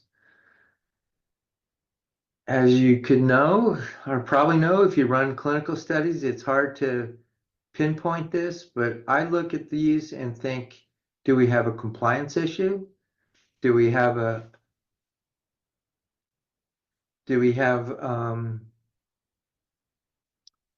sampling time issue? For example, the one in the middle, perhaps the TASO device was attached prior to the 12 hours when we prescribed that sample to be taken. It's hard to know for sure, but I think in general, the TASO device is giving us the data that we need and would expect compared to traditional plasma sampling. So some of the observations that families have made to us, they love no clinical visit and travel. They like the needleless stress. The boys report it's relatively painless and they really don't mind it like they do a traditional needle stick. And as Mitch said, it's very easy to ship these samples. Typically, we don't even use a courier service. Sometimes we use someone like FedEx, but often we just have the families drop them in the mail in a pre-addressed envelope and goes to either directly to the bioanalytical lab or to our central lab. As Mitch also alluded to, some devices don't completely fill, and we've even had some families who can't collect a sample at all, and so we instruct them to use heat packs to increase the circulation to the site of collection, and we still can't collect it. So it's not a perfect solution, but it seems to work very well most of the time. It's just occasionally that we have issues with that. And some families noted some bruising, but in general, that's very minimal and minor and not a big issue. So the bottom line for us at Edgewise for this use case for this alternate technology is that it seems to be working well. We like it. We plan to continue using it in the appropriate patients. It certainly works better in adults than kids because of some of the issues, but we generally like it. And I would encourage you to investigate it if you have such a need. So with that, I'll end and thank you for your attention. And Mitch and I will be happy to take any questions you might have. Great. Thank you so much. And I believe Mitch is not here at this moment, but Jeff is available for questions, and there are a few questions in the chat. So first off, how many patients were included in the RWD comparison of Tazo versus plasma? So you're talking about the adult clinical study. In that we had, I don't remember the exact number, but I think it was on the order of 20 adults in that study using each of the sampling techniques. Great, thank you. So next question is from Maria Malogic Blair, who happens to be a very good colleague of mine. How were you monitoring collection time in your study where the devices were utilized at home? Yeah, that's a real issue. It's self-reported time. And so we have a study diary that the caregivers are requested to fill out. But as you saw, and I think Brian alluded to, it depends on how accurately that caregiver is when they fill out that diary. Yeah, that's an important aspect for sure. Next question, for plasma, blood, or DBS correlation, it's better to use the samples collected from the same spot so that there is no issue on the collection time difference. So I guess it's more of a statement. Question, I don't know if you want to comment on that, Jeff. I don't see how you could collect using tasso from the same site as you would for venipuncture. You know, you could say the same arm, but your veins coming from usually the crook of the elbow, cubital area, but the tasso device is usually placed on the upper arm, and it's capillary, not venous. So Venous, right. next question. I just Go want to say there are many drugs that there's no difference between capillary and venous, but some drugs, and I think Sevasemten is a good example. It's a high volume drug, and there is a difference, I think, between capillary and plasma. Thank you. Next question is from Hizanori Hara. Have you analyzed biologics on DBS by LBA? Are there any tips and tricks for successful application of DBS and biologics by LBA, including good long-term stability coverage? I have no experience with biologics with this device, so really can't answer. Maybe someone else has. Yeah, I think later in this session, Sally will be covering applications to both small and large molecules, so maybe some of that will come through then. We have a few more minutes, Jeff, and a few more questions, so we'll carry through these. Next one, how many samples were collected with the Tazo device on one day per individual? So in the adult study, which is different from the last slide I showed with the peds, in the adult, we collected 10 samples in that first day from the same individual, different devices. If you are not able to collect Tazo samples from patients on your trial, did you have to enroll additional patients in the study? We You mean if we fail to collect an individual time point? No. So in the PED study, which is actually ongoing, we use the Tasso device to reduce the number of clinic visits. So we're collecting samples on weeks that there was no other reason for the patient to come to the clinical site.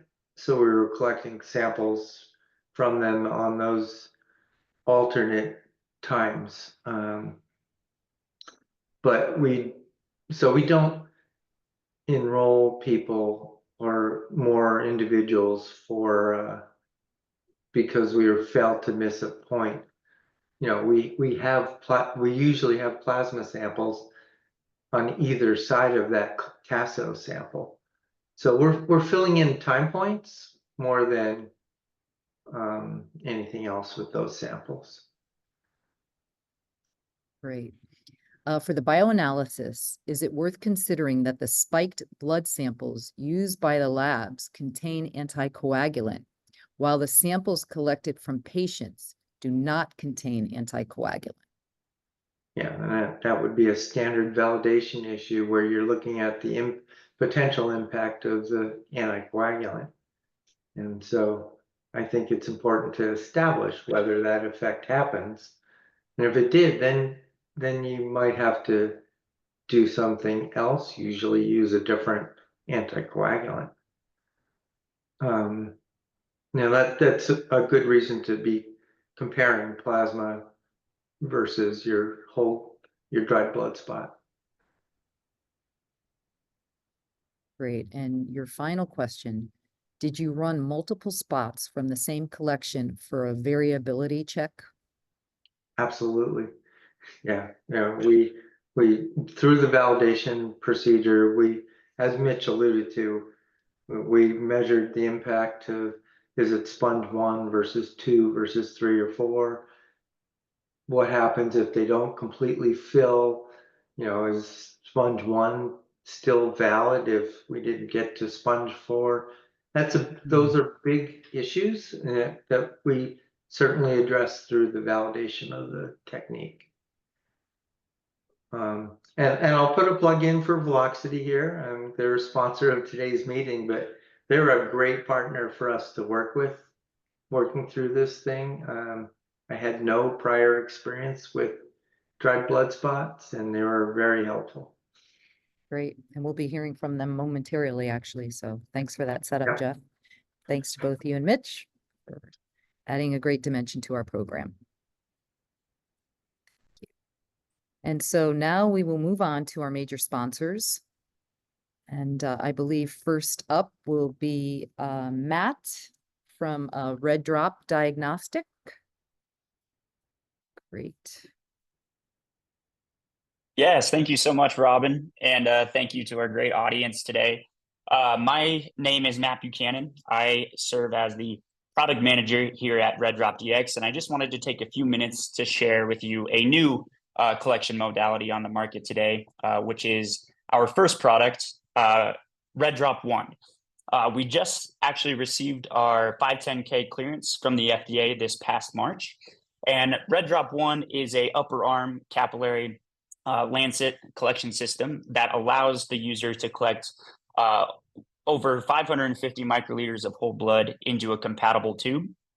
It also allows us to essentially mitigate some of these issues that Brian and Jeff have brought up on this panel today, such as shipping stability with its ease of use and reliability by sending these out into the market for folks. And most folks rate the pain on a scale of 0 to 9, a 0 or 1 using the RedDrop 1 device here. So I'll take a few minutes here just to play a quick video that hopefully will come through for us. And as I play this, it'll show us a little bit of how the collection system works. So in terms of using the RedDrop 1 device, many of our customers in the decentralized clinical research organization or home health or digital health will look to essentially use the device in a home kit for potential research use only and investigational use only purposes. Here's an example of using that heat pack that's compatible with the device. allowing you to simply activate it by bending a coin back and forth. We recommend using a heat pack with a lot of these upper arm capillary devices. It allows you to get that capillary blood to the surface of the skin. So in this instance, we'll use the heat pack for about 3 minutes to get that warmed area on the upper arm. Included in these kits is typically a alcohol wipe, allowing you to remove any lotions or oils from the skin there. As on the back of the device is an adhesive liner. So after you install a compatible tube into the bottom port of the device, you would remove that adhesive liner, allowing you to get a firm stick to that cleaned and heated area on the skin. And a key separator here for RedDrop is our slide actuation, much like a light switch. We use a slide actuator, which allows us to fire 6 microneedles into the skin. With that actuation is also a vacuum being generated in the device, allowing us to pull the blood through the device and down into the tube, allowing you to fill the tube. Very quick, easy, intuitive design that we built and engineered into the device. Once you've filled it to that top line and are pleased with the sample collection size, simply remove the device, clean the skin, and then remove the tube from the device, allowing you to invert it to mix the anticoagulant. As you might have seen, there are a few incisions and a very minimal markings or scarring left behind from the device itself. But this would allow you to then cap the tube, invert it, test it right there, or ship it into the lab.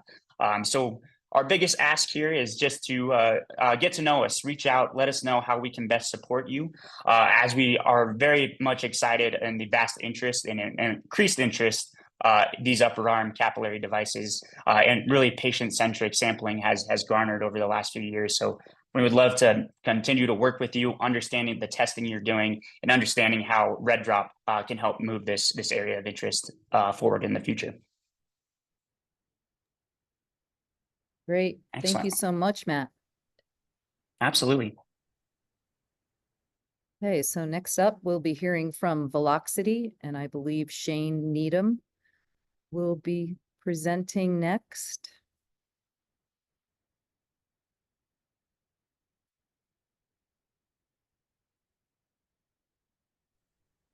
Hi, Robin. Can you hear me? Yes.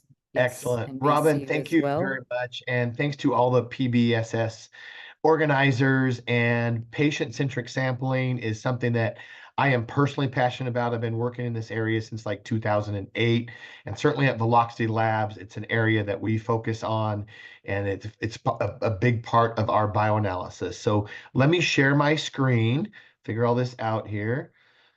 1 second. Okay.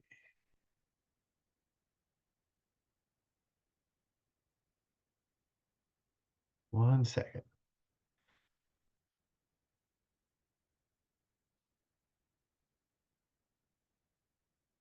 Okay. Robin, can you see this? I'll just ask you directly. Yes, you're good. Yeah, you're not in Excellent. slide mode, but we see it. You see it. Oh yeah. Well, let's put Yes. slide mode. I can do that. Okay. View. Right here. Now, is that better? Yes, perfect. Excellent. Thanks, everybody, and thanks for joining us online. I am Shane Needham. I am co-founder and CEO of Veloxity Labs, and I'm very thankful for our laboratory director and co-founder, Mitch, for giving a presentation today at regarding patient-centric sampling and bioanalysis. So Veloxity Labs, Velox means speed in Latin, and so that's what we're all about. We wanted to change the paradigm of not letting bioanalysis be the rate-limiting step in drug development, and we have done that at Veloxity Labs. Let me tell you some data here. Our tagline is moving at the speed of bioanalysis. Our vision is treating disease one sample at a time. That's very important to me to know that even a bioanalytical lab that I'm associated with is helping treat disease. And so we're specialized in LC-MS bioanalysis. We make quick, informed decisions on drug candidates with accelerated startup times. We'll get to those numbers. Of course, our quality is there. Our director of quality has nearly 25 years of experience in quality assurance, and of course, fast turnaround times. So what does all this mean to the sponsor? Over the past nearly three years of doing bioanalysis since our inception, we have 98% on-time data delivery from what was promised to what we gave, okay? Here are some of our turnaround times that are absolutely setting the standard for turnaround times in the biological laboratory. Executed CDA from time of request till full execution on our end, 1 business day. Quote delivery from request to delivery, 1 business day. Average overall turnaround time for all sample analysis, regulated and non-regulated, 3 business days. Non-GLP or non-regulated sample analysis, 2 business days. GLP or regulated, for example, clinical as well, sample analysis, 5 business days. Method validation from the time the plan is signed to the time of draft report, 12 business days. And these are our average turnaround times over a 3-year period, and they have not changed. They have not, as we scale, because we operate at 80% capacity, as we scale, we continue to add instrumentation and people to ensure that these delivery times will always be the same, no matter how large we are. And so again, we're moving at the speed of bioanalysis, and we are here to make sure that your project stays on track. Thank you very, very much. And of course, you can contact me directly or anybody in our BD team or veloxitylabs.com. You can see us there as well. So thanks again, and thanks for the opportunity, PBSS and all the organizers. Great. Thank you so much, Shane, and never be outworked. Hey, Robin, I love that. You're exactly correct. Yeah. I'll stop Great. sharing. Is that okay, Robin? Sure. Perfect. Excellent. Thank you. Thanks again. Great. Thank you. Thank you to all of our speakers and presenters for the first half of our program. And I think now we're going to move into a 10-minute break.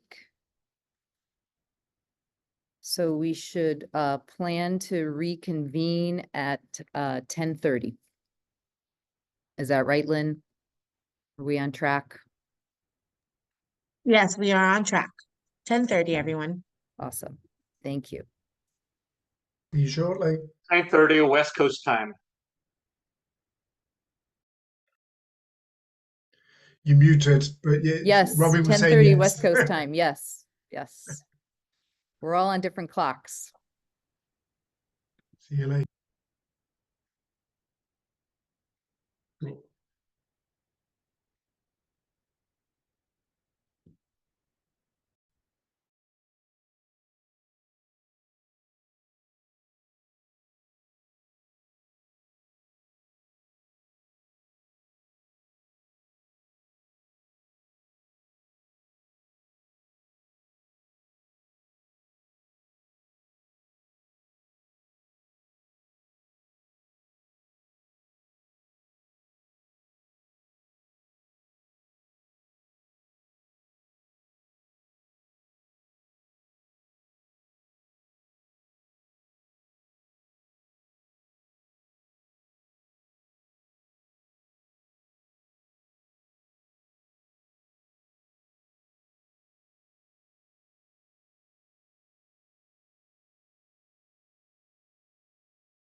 Hello all, and welcome back to our webinar.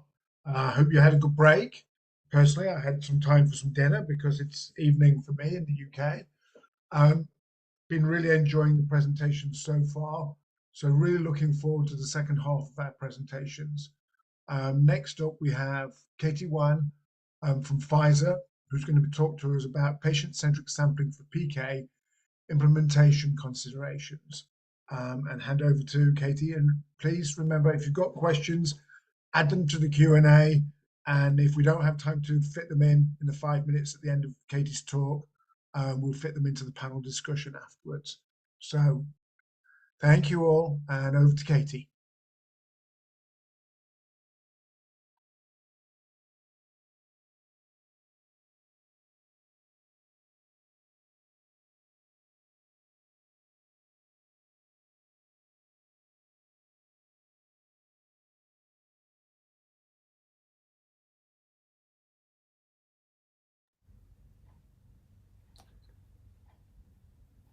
Well, I would like to first off thank the organizers for the opportunity to speak with our audience today and contribute to this fantastic workshop with a presentation concerning a strategic approach to microsampling device selection and associated workflows supporting regulated bioanalysis. And the impetus for this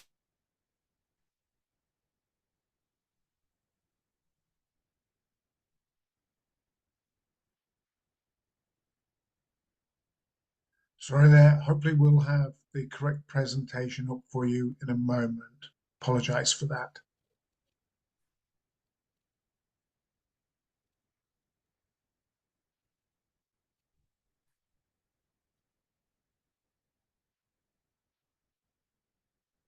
It's my great pleasure to be invited to the PBSS webinar to talk about patient-centric sampling to support PK. I will cover topic 4 from 2 aspects, focusing on the implementation considerations.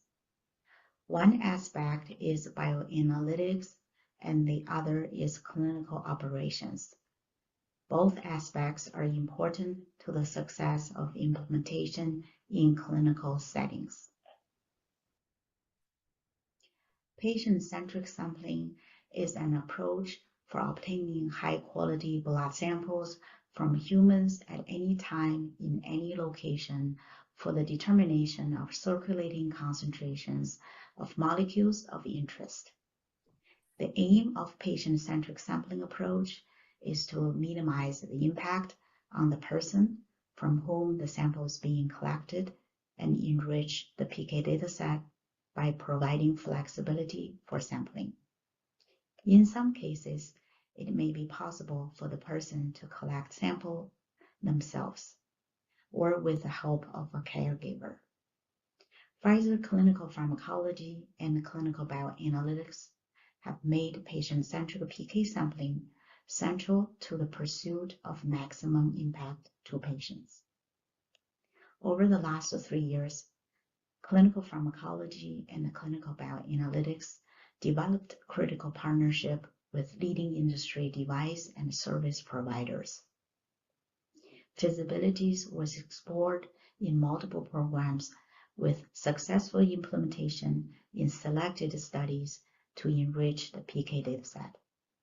As shown on this slide, multiple patient-centric microsampling devices have been evaluated and used at Pfizer for PK with successful in black and not so successful in red bridging outcomes.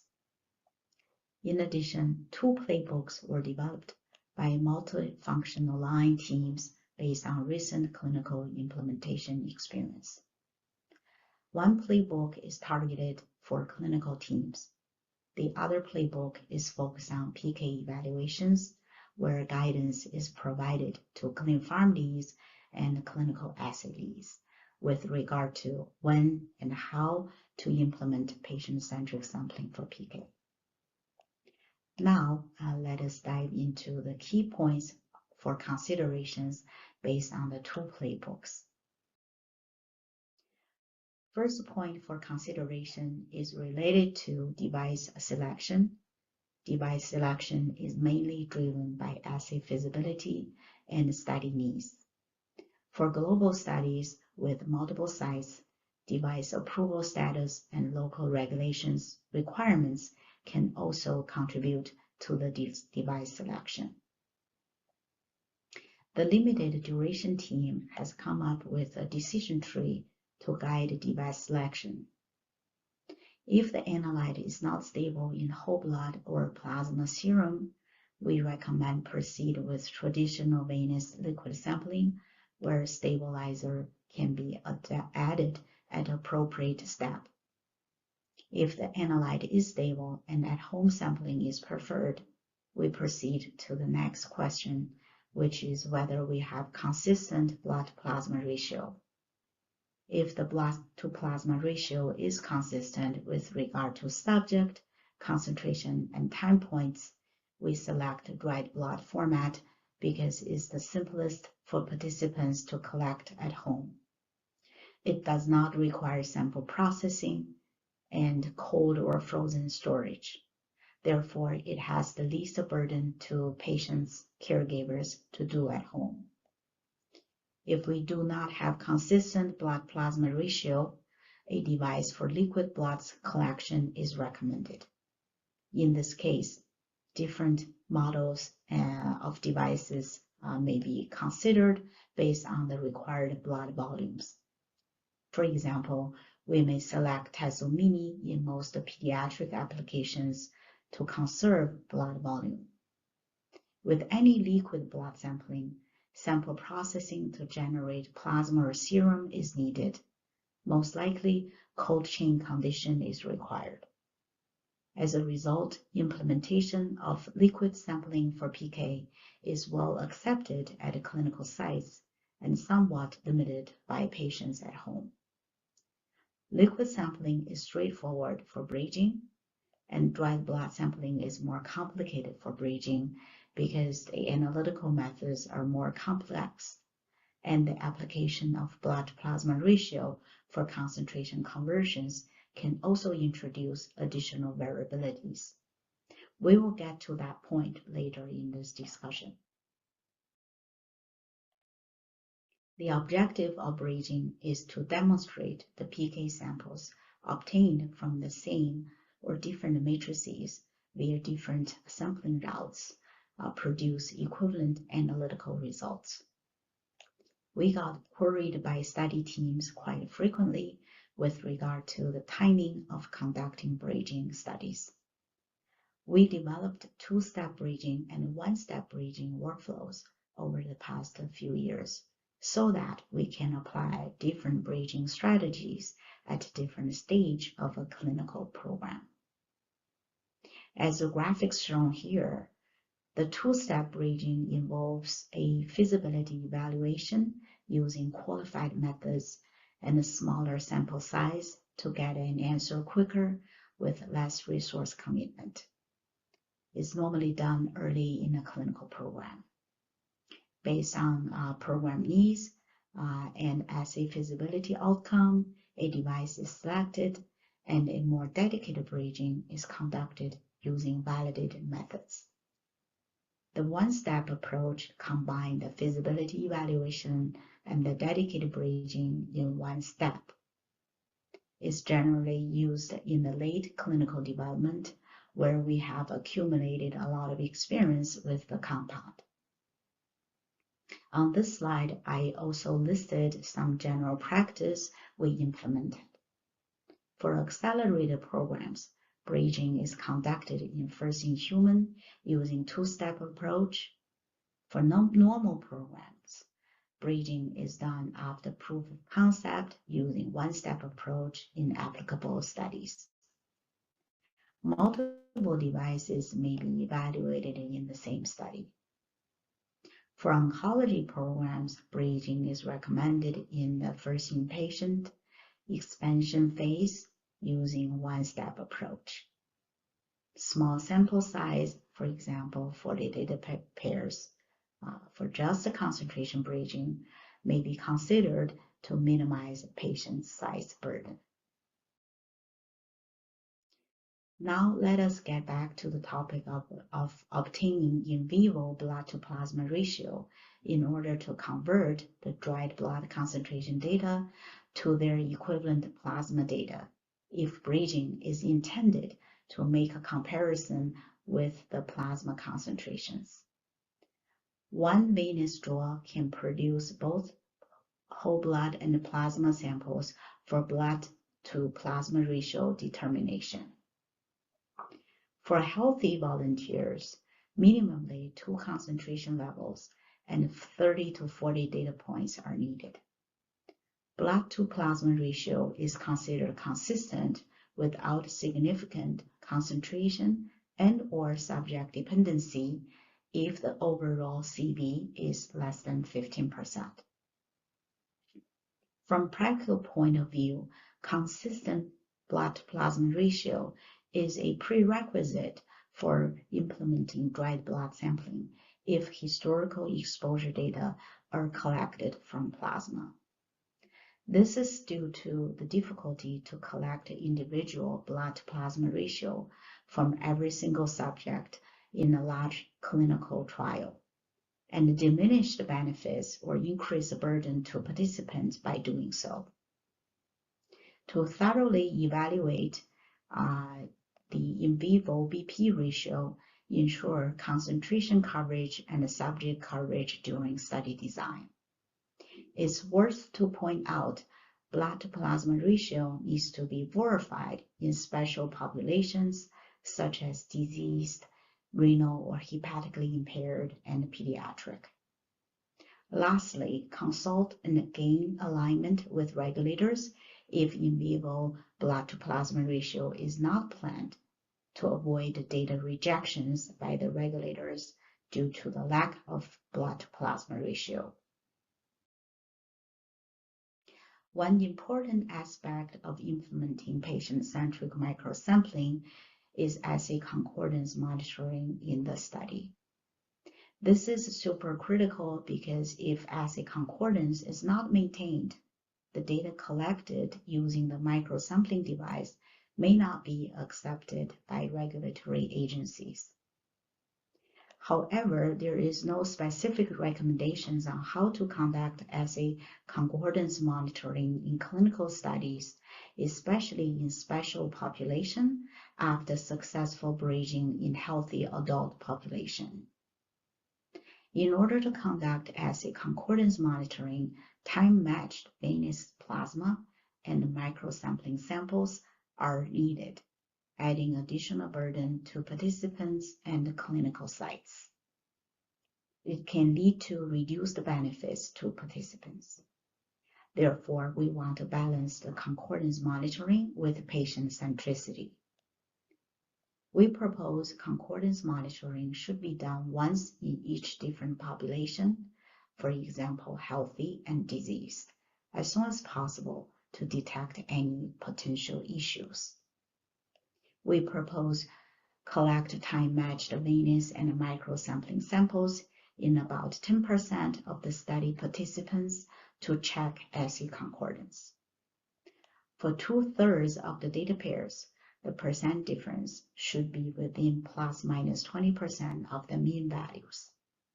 Or use statistical approach to determine if the observed assay concordance is within the tolerability in the context of data use. We propose to gain regulatory alignment on assay concordance monitoring plan prior to any special population studies, such as pediatric, to minimize burden on younger age groups. Assay concordance, also known as bridging, results are summarized in a bridging report.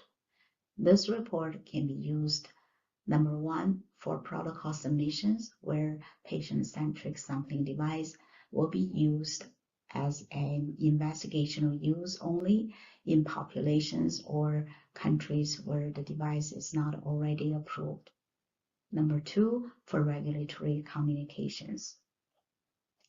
We normally include concentration comparison, such as the waterfall plots, Blood-Alderman plot, Deming regression correlation analysis by using an internally developed app to generate the graphs and the statistical plots.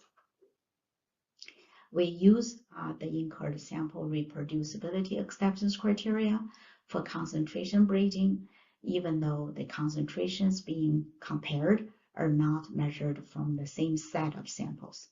Instead, they are parallel samples collected from the same subject at the same time point, but via different sampling routes.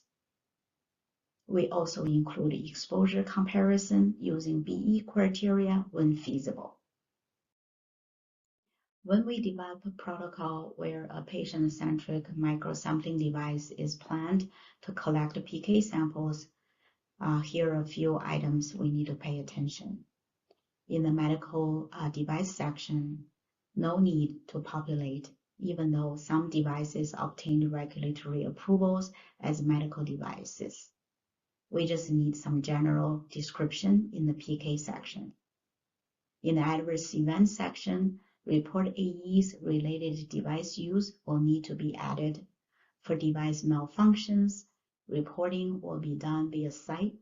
Details on what information to capture will be provided in lab manual.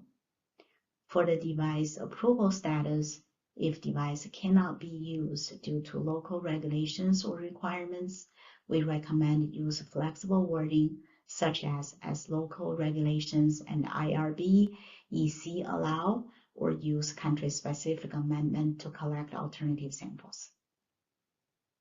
In the PK section, schedule of activities, we specify collection time points and whether microsampling venous paired samples will be needed. In addition, sampling in clinical environment or at participants' home will be specified along with collection by medical staff or by study participants' caregiver.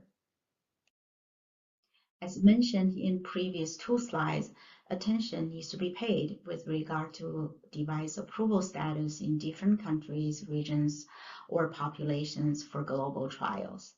For example, Otezla device need approval for pediatric use because all the approvals were obtained in adult population. At Pfizer, we developed and maintained a heat map for major elements involved in any decentralized trial. Clinical team can use the heat map to assist site selections when conducting decentralized trials. We also use the heat map to proactively prepare necessary documents to obtain approval for device use by leveraging on the CTA processes. Working with a local regulatory affairs team is essential to the success of applications. Here is how to obtain approval for device use in populations or countries where the device is not approved. First, apply investigational use only IUO or research use only RUO when submitting CTA, including device investigational brochure and bridging results if available during the CTA submission to gain approval for use. Once the IUO or RUO is approved, device can be imported into the country region where the device is not approved after obtaining importation permit. This slide showed high-level workflow from central lab in order to accommodate device dispatch to and collection back from participants. Device manufacturer provides device or kit to the central lab. Central lab builds study-specific kits and supply the sites. Clinical site normally collects both venous and parallel capillary blood samples using the device on day one. This collection can serve several purposes in addition to the purpose of training participants so that they can take the devices home for subsequent at-home collections.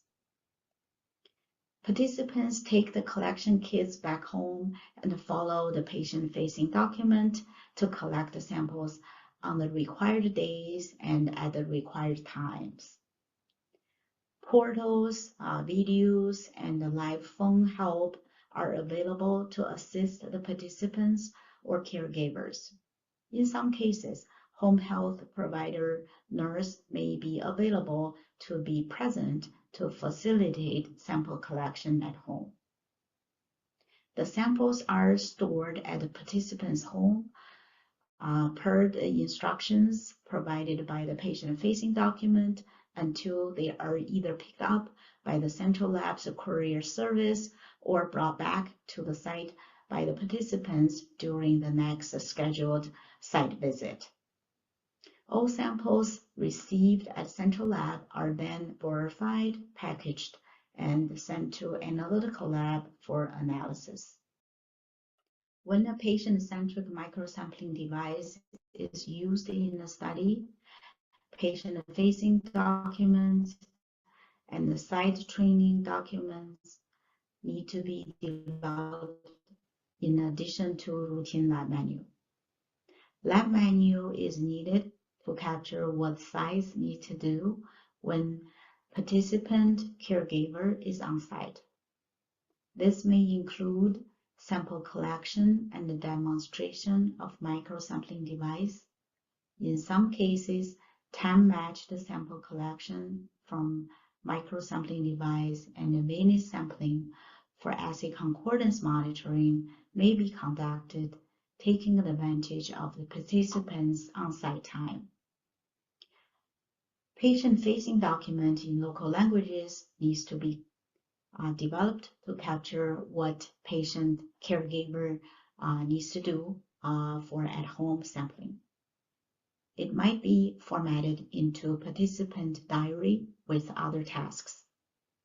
The last piece is site training slides that will be used in the site initiation visit to train the site staff on what they need to do on site and what they need to do to train the patients or caregivers to perform sampling tasks at home. Device manufacturer, in this case Tessel and Pfizer, have co-developed core training material for different device and different populations. For example, pediatric versus adult.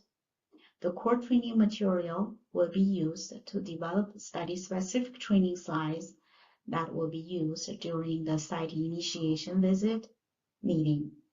Training material will include below key elements: device introduction, demonstration videos, reminders on collection procedures to ensure good sample quality, procedures for documenting sample collection date and time, procedures for sample returns, for example, shipment, pickup, or return to site during subsequent visit. Clinical operations will manage clinical team training. Training material and recording will be stored in the study team SharePoint. Training curriculum will be pushed to applicable study personnel.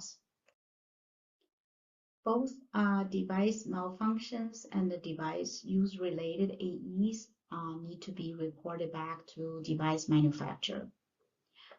For device malfunction, we coordinate the reporting through clinical site by including detailed instructions in the lab manual and patient-facing document.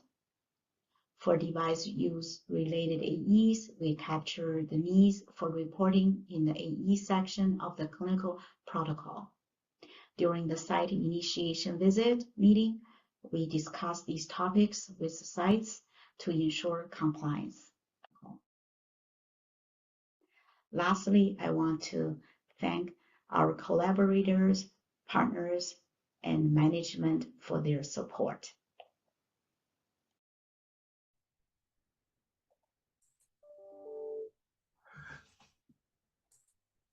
Thank you, Katie. So we have a little bit of time for questions. If people like to send their questions in for Katie through the Q&A function.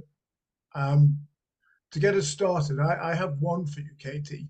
Going back to the renal and hepatic impaired, it wasn't clear to me, were you saying you shouldn't do microsampling in the renal and hepatic impaired, or you just shouldn't do a bridging study in that case?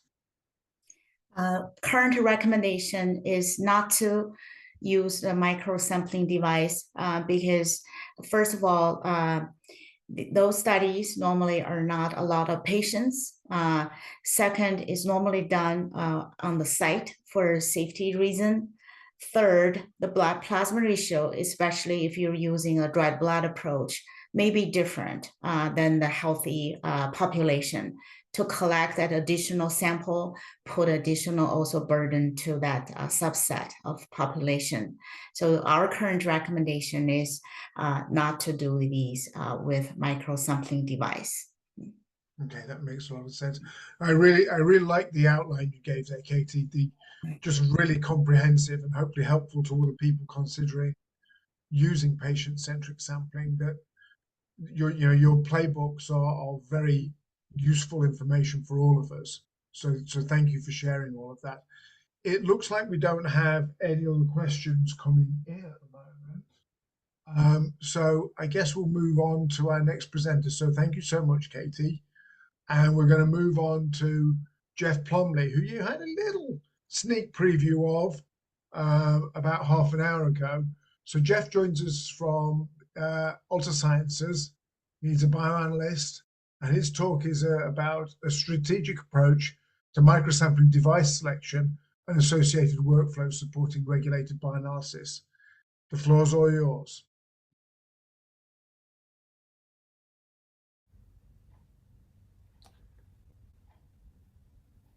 Well, I would like to first off thank the organizers for the opportunity to speak with our audience today and contribute to this fantastic workshop with a presentation concerning a strategic approach to microsampling device selection and associated workflows supporting regulated bioanalysis. And the impetus for this topic really was derived from our experience with clients that know they want to leverage the benefits of microsampling to facilitate or enrich their clinical trials, as we've learned about in the previous talks, but that were uncertain about which device to proceed with in the absence of a strong ClinOps preference. And this is where the bioanalytical attributes of the targeted drug can assist in the choice of microsampler. And as we've observed in several instances at Alta Sciences, these BioA attributes can actually be the major driver for device selection. In terms of session content, I'm going to highlight some of the advantages and disadvantages of the most common microsampling devices that we've supported in our lab. And these include the Mitra, Capitainer B, and Tasso M20. We'll then consider 3 interrelated primary BioA challenges associated with dried blood microsamples, and then examine an experimental strategy that not only establishes method feasibility, but assists in actual device selection.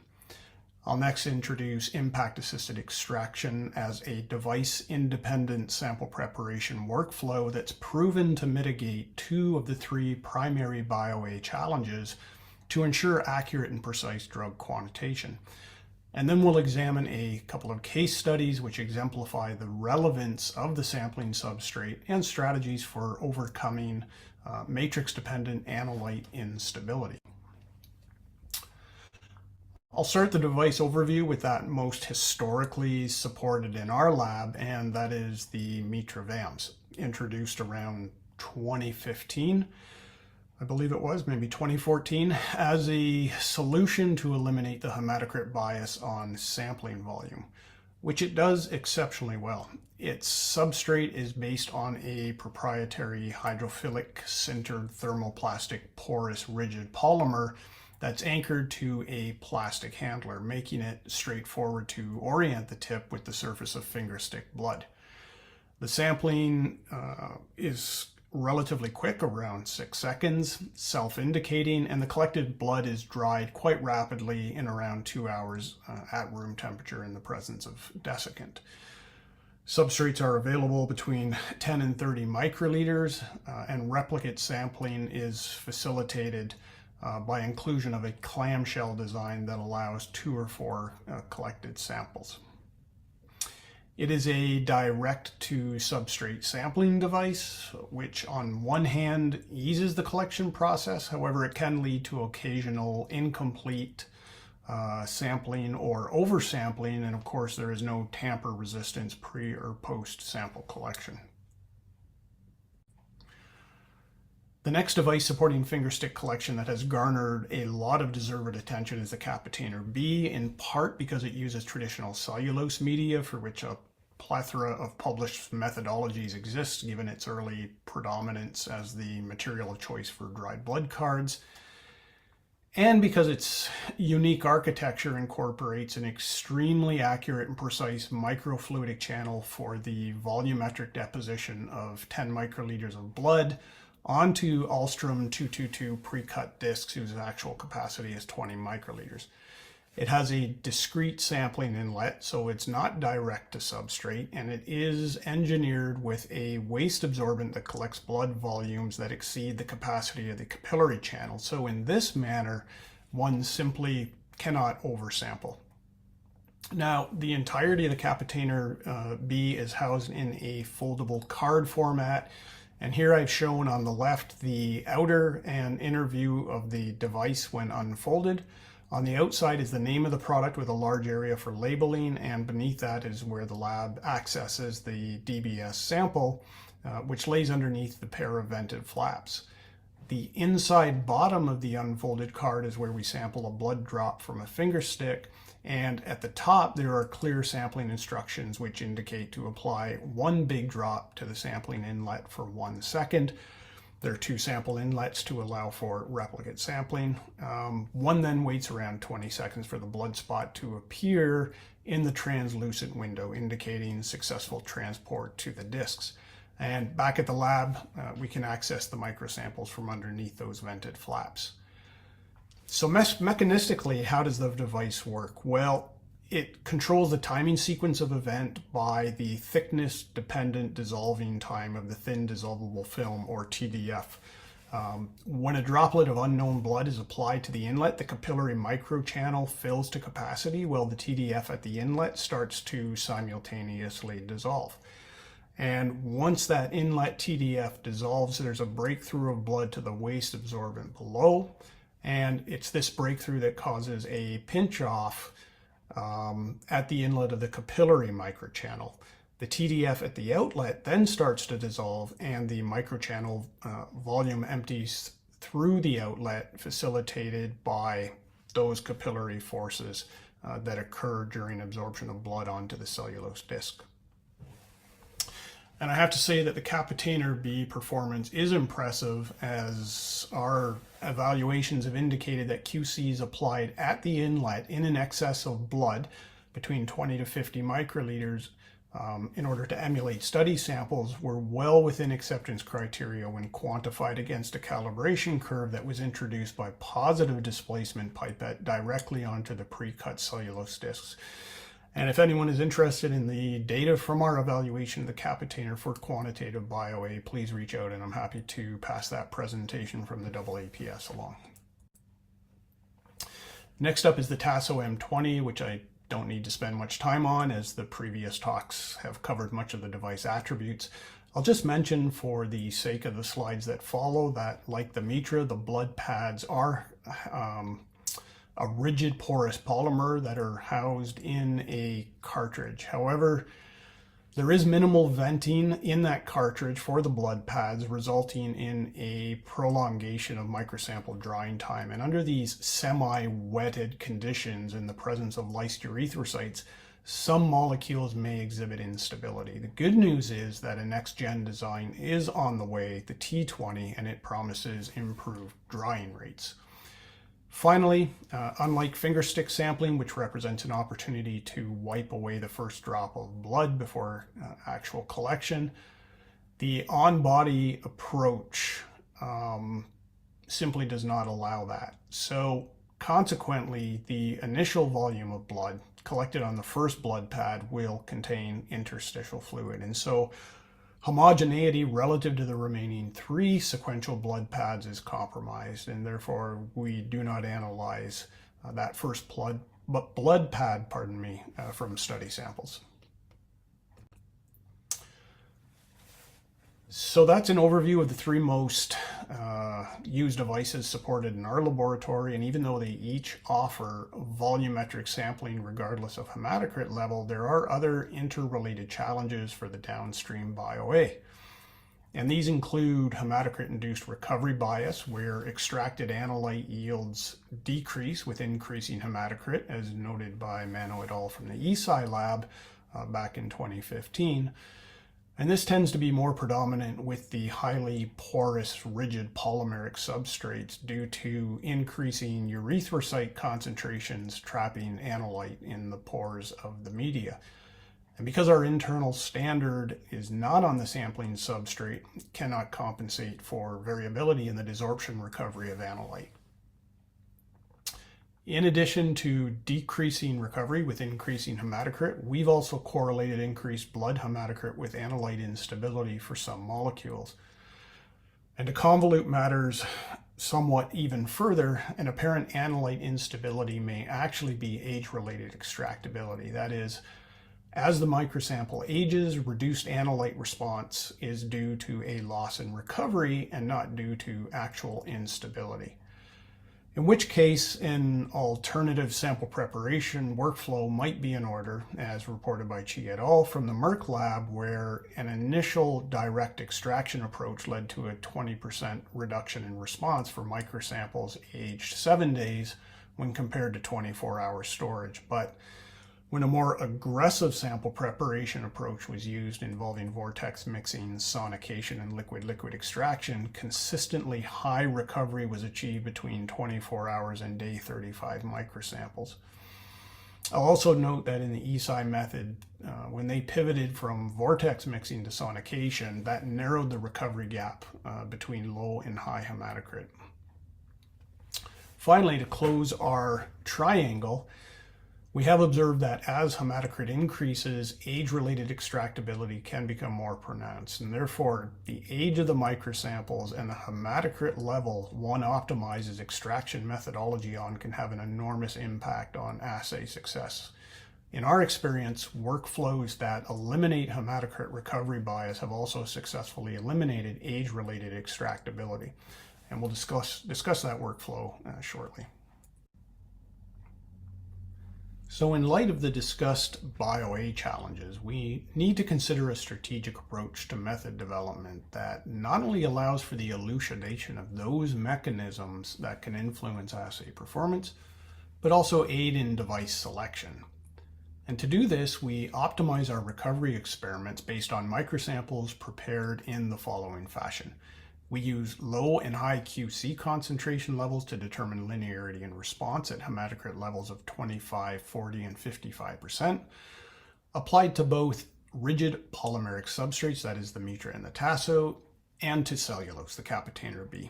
We then store those microsamples at minus 24 degrees room temperature and under conditions of accelerated stability testing at 40 degrees C and 90% relative humidity, with and without desiccant to differentiate temperature effects from humidity. We then define a reasonable storage time over which to titrate our recovery assessment as a function of hematocrit substrate and storage temperature, typically minimally 7 days and around 28 days by the time method development is completed.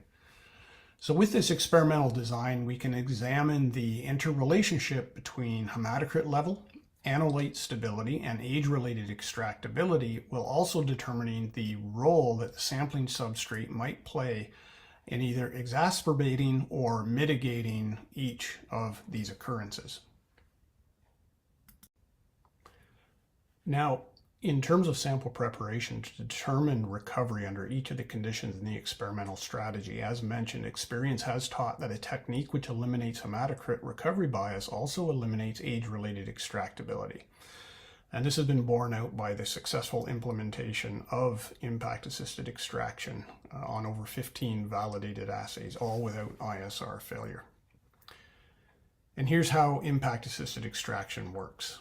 As illustrated on the left, into a 96 well plate, we first place the microsample, followed by a stainless steel bead, and then we add extraction solvent containing stable label internal standard. We performed bead beating using a Specs genogrinder, and after exhaustive titration have found that 1750 strokes per minute for 10 minutes is optimal in the vast majority of cases. So why impact-assisted extraction as a workflow? Well, it was developed in response to overcoming recovery bias from blood hematocrit and changes in dried blood morphology observed with highly porous rigid polymers where analyte once again can become trapped in those pores by erythrocytes. And considering literature reporting that increasing extraction aggressiveness could mitigate the phenomena, then to our minds it made sense to increase the aggressiveness of extraction beyond vortex mixing and sonication to include multiple impacts of these rigid polymer microsamples with a suitable collision partner.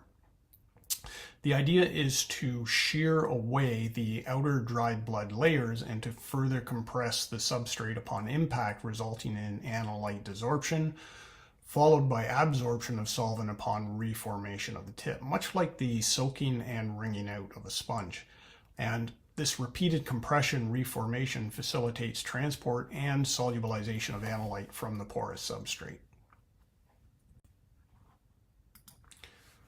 What we have observed during impact-assisted extraction for rigid polymers is that the Mitra and Tasso substrates remain intact. That is, there is no homogenization, as is the case with cellulose. There are insoluble blood components observed at the bottom of the well, the extent of which really depends upon the extraction solvent and the number of impacts. And finally, it is an exothermic process that results in elevated well temperatures, as noted here. 45 degrees Celsius in the center of the plate and 10 degrees or so less on the outer edges, which are less insulated. Now, if analyte stability is compromised at elevated temperatures, then we can pre-chill a cryoadapter and perform bead beating with that in place, or simply pre-chill the plate on wet ice and repeat between shorter cycles of impact, for example 2 by 5 minutes with a pre-chill between. And as we can see here, the temperature is reduced by some 20 degrees in the center of the plate, and it's more isothermal across the plate when using the cryoadapter approach. In terms of deconvoluting the role of aggressive mixing versus bead impact, the recovery of drug X here from 10 microliter Mitra tips by impact-assisted extraction at 1750 strokes per minute furnished complete extractability at each of 40% and 55% hematocrit after 10 minutes. When we repeat the experiment in the absence of the stainless steel bead, but at similar extraction solvent temperature, that is 45 degrees, we observe a reduction in recovery greater than 20% at 55% hematocrit, confirming the importance of bead impact in the proposed mechanism for overcoming hematocrit bias. As an example, compared to sonication, we compared the recovery of naproxen from Mitra under optimized conditions as a function of blood hematocrit from 0%, that is plasma, to 63%, a bit extreme, but to exemplify differences. And we conclude that both consistent and high recovery by impact-assisted extraction is achieved independent of hematocrit, while decreased recovery with increased hematocrit is observed by sonication, despite a 6-fold longer extraction period. Another example of impact-assisted extraction performance, and one which was chosen to gauge the universality of the technique, involves a panel of 16 anti-epileptic drugs of rather disparate log P, ranging from 0.11 for zonisamide to 3.42 for desmethylclobazam. Under optimized impact-assisted extraction conditions of 10 minutes at 1750 strokes per minute in 80% methanol, preceded by a brief aqueous pre-soak, we observe an average recovery for the 16 AEDs greater than 90%. In terms of hematocrit evaluation, we see in this compilation that precision and accuracy data for low and high QC samples at hematocrit levels of 25 and 55% met all acceptance criteria when back calculated against a curve at a median hematocrit of 40%. So not only have we achieved high yields for all 16 anti-epileptic drugs using impact-assisted extraction, but we've also eliminated any potential risk of hematocrit-induced recovery bias had we used a less aggressive sample preparation workflow. Okay, Let's now turn to a case study that highlights the relevance of the sampling substrate and initial work on the metra for this molecule under optimized impact-assisted extraction conditions demonstrated an average negative 20% concentration bias for stability QCs between 7 and 28 days of storage at room temperature in the presence of desiccant. And that was regardless of hematocrit level. However, at reduced temperature storage, acceptance criteria could be met, so we ruled out age-related extractability. Now note that freshly prepared metra calibrants used to determine stability QC biases were stored at 4 degrees C for 24 hours, and recoveries were approximately 85%, again independent of hematocrit. So the totality of this data suggests a kinetically driven process for degradation given the temperature dependent response loss. However, we established 8 hours of stability in whole blood and 5 hours of stability in hemolyzed blood. And I'll just note that hemolyzed blood stability can be a useful diagnostic as RBCs do rupture upon drying. And analyte is in a semi-wetted state for a brief period in the presence of those intracellular components which may play a role in drug transformation. So given the liquid stability results, one must question the sampling substrate, and therefore we repeated our 28-day experiment at room temperature and 4 degrees C on DMPKC, which is an untreated cellulose substrate. And I'm just simplifying the results table here with data from high concentration stability QCs. And as observed, stability was achieved on the DMPKC substrate at both room temperature and 4 degrees C. So now the fact that we have stability on cellulose substrate allows us to conclude that the drug is chemically stable in dried blood matrix, and therefore the room temperature metra results are not matrix dependent, but rather substrate specific. And further evidence for that can be seen if we sample the analyte in methanol versus plasma versus blood. And here we observe a decreased response loss with an increase in substrate shielding by the matrix components, by the increase in matrix components as we go from methanol to plasma to blood.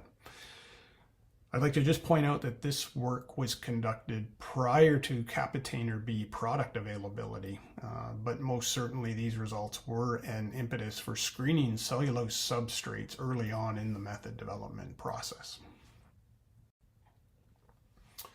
For the next case study, the challenges were rather different and required an out-of-the-box solution. For this analyte, we observed reduced recovery, some 42% on both metra and Capitainer, so they mirrored each other over a 24-day period, most pronounced at room temperature, which I've plotted here, but improving somewhat at reduced temperatures of 4 degrees and minus 20 degrees C.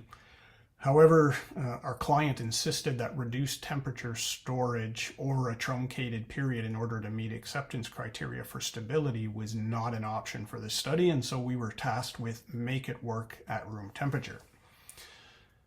Now we know historically, once again, that impact-assisted extraction results in consistent recovery independent of hematocrit and is immune to age-related extractability. And so when we see trends like this on both media types, matrix-induced analyte instability must be considered, and this conclusion is supported by the additional observations of a negative 15% response bias in proceeding from 25% to 55% hematocrit, indicating RBC involvement towards instability. As well, a matrix effect evaluation for both the metra and the Capitainer revealed that 4 out of 6 donors resulted in a negative concentration bias outside of acceptance criteria for both low and high QCs.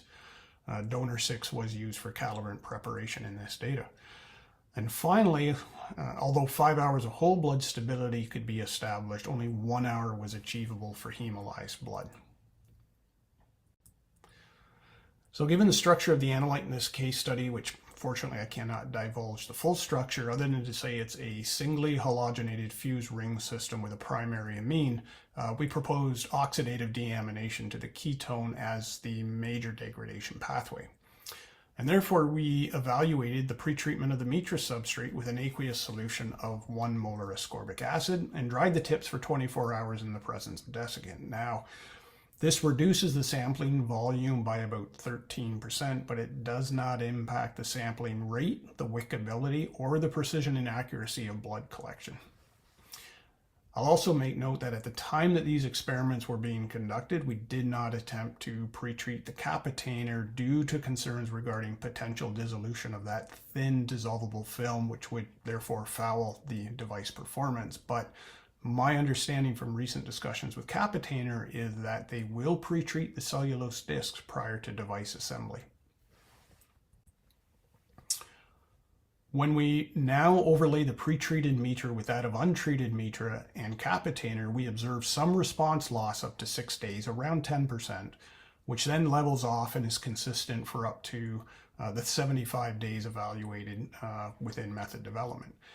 In this example, defining recovery as a function of storage time aids in defining the guardrails of the assay, in that we understand freshly prepared calibrants and QCs on pre-treated metra should be aged 6 days prior to being used for sample analysis to emulate that initial response loss. In terms of hematocrit bias, we observed originally a negative 15% bias from 25% to 55% hematocrit for untreated metra when stored at room temperature for 7 days. However, on pre-treated metra, we could demonstrate 21 days of stability at room temperature when combined with 8 days of accelerated stability testing at 40 degrees Celsius for both low and high QCs. In comparing matrix effect for untreated versus treated metra, those donors previously exhibiting a negative concentration bias are now back calculating within acceptance criteria. And just to highlight some actual validation data, one critical aspect of a pre-treatment approach in microsampling is to establish the shelf life of the modified substrate. And here we see that metra pre-treated with 1 molar ascorbic acid stored 154 days at room temperature in the presence of desiccant conferred 147 days of blood microsample stability, as indicated by the very tight statistics here for our low and high concentration stability QCs. The validation results for between run precision and accuracy exemplified here for 3 batches containing 6 QCs per concentration level in each batch also sailed through in meeting acceptance criteria. And the calibration curves from 5 batches used to support validation assessments and sample analysis also met all acceptance criteria with a mean correlation coefficient of 0.9949. So at the end of the day, a very robust assay, fully validatable and able to support study samples. Now, in that case study, given the results of increased analyte instability with increasing hematocrit on untreated metra, an alternative to substrate pretreatment might have been membrane filtration of those RBCs. And had the SEP10 device been available 8 months ago from capitainer, that might very well have offered a more simplified approach to mitigating analyte instability for this case. And that would have resulted in a dried plasma spot approach for microsampling. Most certainly our lab will be having a close look at this recently introduced technology, understanding its attributes and comparing the metra pretreatment approach to that of RBC filtering as it applies to analyte instability when there is a evidence of erythrocyte involvement to that drug transformation. So to summarize then, in the absence of a strong ClinOps preference for a given microsampler, the BioA attributes can represent a major driver for device selection as we've seen today. However, the development strategy, not only for the feasibility of microsampling, but the actual device selection itself must include a thorough characterization of the relationship between hematocrit, substrate, age-related extractability, and analyte stability. And finally, impact-assisted extraction as a sample preparation workflow has demonstrated its universality by successfully supporting each and every application that it has been applied to in our laboratory eliminating hematocrit bias and age-related extractability, with recoveries typically in excess of 85%. I'd like to acknowledge my colleagues at Alta Sciences who have contributed much to the success of the programs that we support and that continue to progress novel workflows to overcome the unique BioA challenges that we face, expanding the applicability of microsampling. Thank you all for your attention.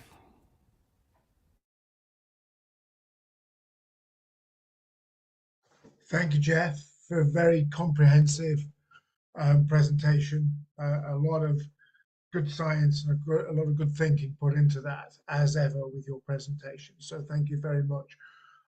It looks like we've got a couple of questions that came along. First one seems more of a statement, but I think that I know what they're saying. Lusheng Huang says 2 hours is not enough to dry at room temperature.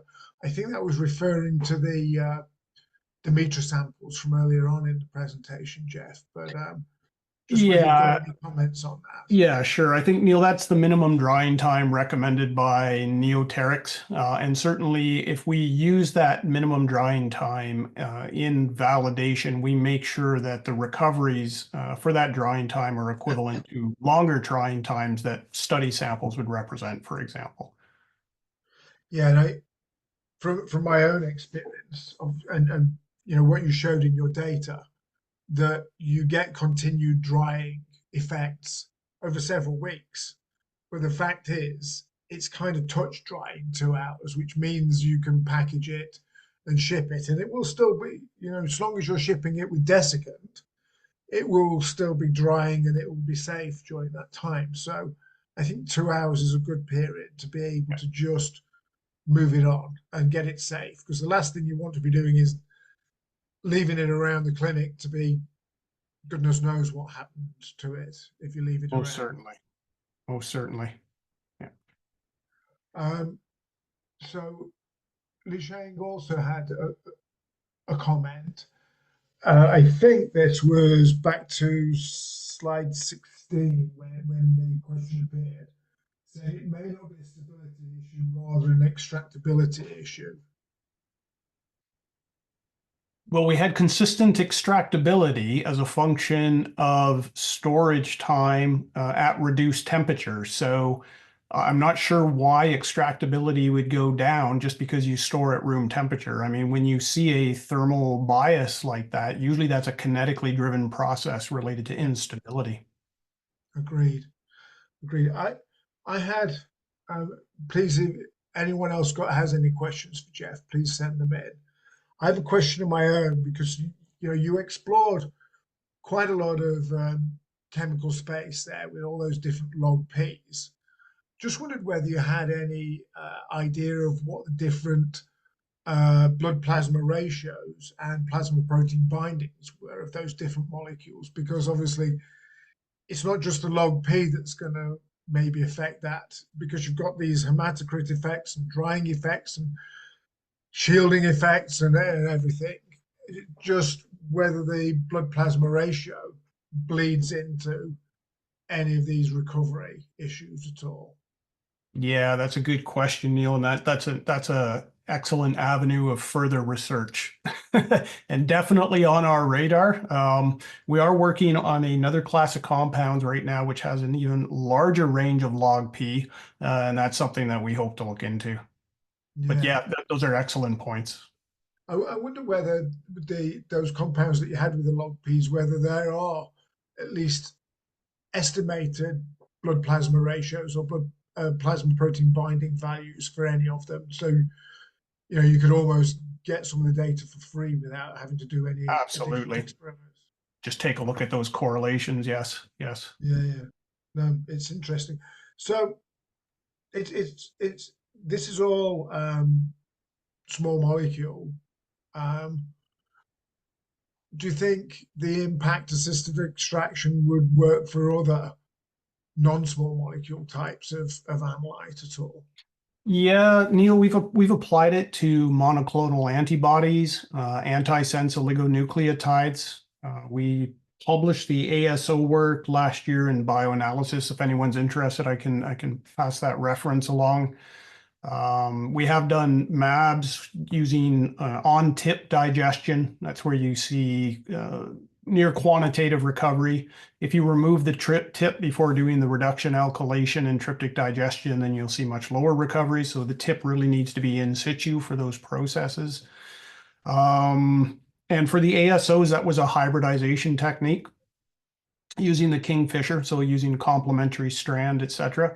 And really the key aspects on both of those large molecule applications was use of surfactant, which of course complexifies the matrix because most of the blood components are going to come off, which isn't the case when you use high organic for small molecule. So you really need a good cleanup at the end. So for the MABs, in the one instance, we used immunoaffinity with a protein G pull down. And as mentioned, for the antisense oligonucleotides, we use a complementary strand, very specific to what it is we're trying to extract. So the final extracts are very clean in both of those instances, which it needs to be. As soon as you add surfactant, again, you complexify the matrix. Yeah, absolutely. No, it's fascinating, Jeff. We've got a question from Steve Lowe's here. Jeff, nice presentation. Did you say that the ascorbic acid treatment had negligible impact to the volumetric sampling? Anything you need to be aware of on that protocol for pre-treating VAMs, assuming this is not an option for TASO? So there's kind of three component stroke questions there. So Right. ascorbic acid treatment has a negligible impact on the volumetric sampling. I think you said it had about 13% effect. Yes, it reduced the effective wicking volume by 13%, but it was consistent. We had very tight CVs when we did replicate sampling, looking at a gravimetric assessment to make sure we understood the impact of that. The wickability performance was not changed. And certainly the precision and accuracy of the assays as a result of that ascorbic acid pretreatment was not deleterious. In terms of what you need to be aware of on that protocol, obviously what was critical was establishing the shelf life of those pre-treated metras. And so it was important to know what was the correlation between the pre-treatment on the metra in terms of how long they were stored and how they were stored versus the conferred microsample stability. And so as presented in that data, it was 154 days of shelf life conferred 147 days of stability for the blood microsample, which was more than sufficient for the study. Yeah. And Steve also says, assume it's not an option for TASO. I don't know why you could not open up the TASO cartridge, pre-treat with 17.5 microliters of ascorbic acid, dry it, reseal it, and off they go. So, I mean, that sounds tough. For the metra, were you able to automate the pre-treatment because it's built like a pipette tip, so you could potentially dip it in to tubes, or did you do it manually? It was all done manually. Yeah. Wow, yeah, that's quite an overhead. We charge for it. Nothing's for free. Nice one. Lu Sheng Huang has a question. Where can we buy the SS beads for impact-assisted extraction? Oh, that's an excellent question. Send me an email and I'll send you the information on that. I don't recall where we're now sourcing them from. I want to be 100% sure I'm giving accurate information on that. So You can get them on Amazon, probably. I can assure you it's not Amazon, but you're probably. I mean, it's a common tissue homogenizer approach, isn't it, Jeff? So it is, but the bead size is important because you don't want juxtaposition between the bead and the metra tip and or TASO tip because you need to sandwich the tip at the bottom of the well. And if you interchange the bead position with the tip position, you won't get that. Okay. So the size of the bead, the plate dimensions, etc., they're all critical to the success of that technique. Okay. That's great advice. Thank you, Jeff. And we'll try and get some information out on what your local shop is for your Yes, most certainly. assisted extraction beads. Okay. There's no more questions coming through. So thank you again, Jeff, for a great presentation and a great set of Q&As. So we're going to move over to Sally Fischer from Genentech next. Thank you, Jeff. So Sally is going to be talking to us about evaluation of patient-centric sampling technologies for pharmacokinetic assessment of large and small molecules. Take it away, Sally. It's all yours.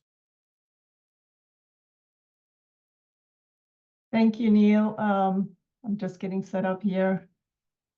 Give me 1 second.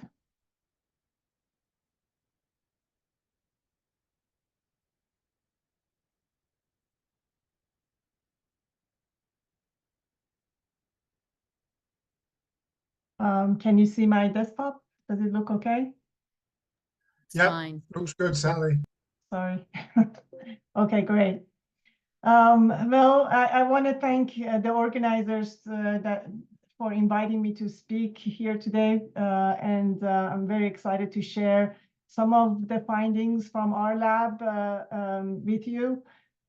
So today I'm going to talk about evaluation of patient-centric sampling technologies for pharmacokinetic assessment of large and small molecules. So I'm going to start with a brief introduction because I think you've heard a lot of this already in previous talks, and then talk about patient-centric technology and microsampling, some of the advantages of using these technologies to enable decentralized clinical trials and how they can impact our drug development. And then I'll talk about a case study from Genentech, where we evaluated some of these low volume technologies in a study looking at large and small molecules. And then I'll talk a little bit about some of the bridging strategies that we used to compare the different devices, PK values to venipuncture, because we would want to use this interchangeably and not have very much difference between the samples that hopefully our patients are collecting at their house. And then I'll talk about the patient survey as well that we had for these technologies, and then conclusions. So patient-centric sampling technologies can improve access, efficiency, and quality of care.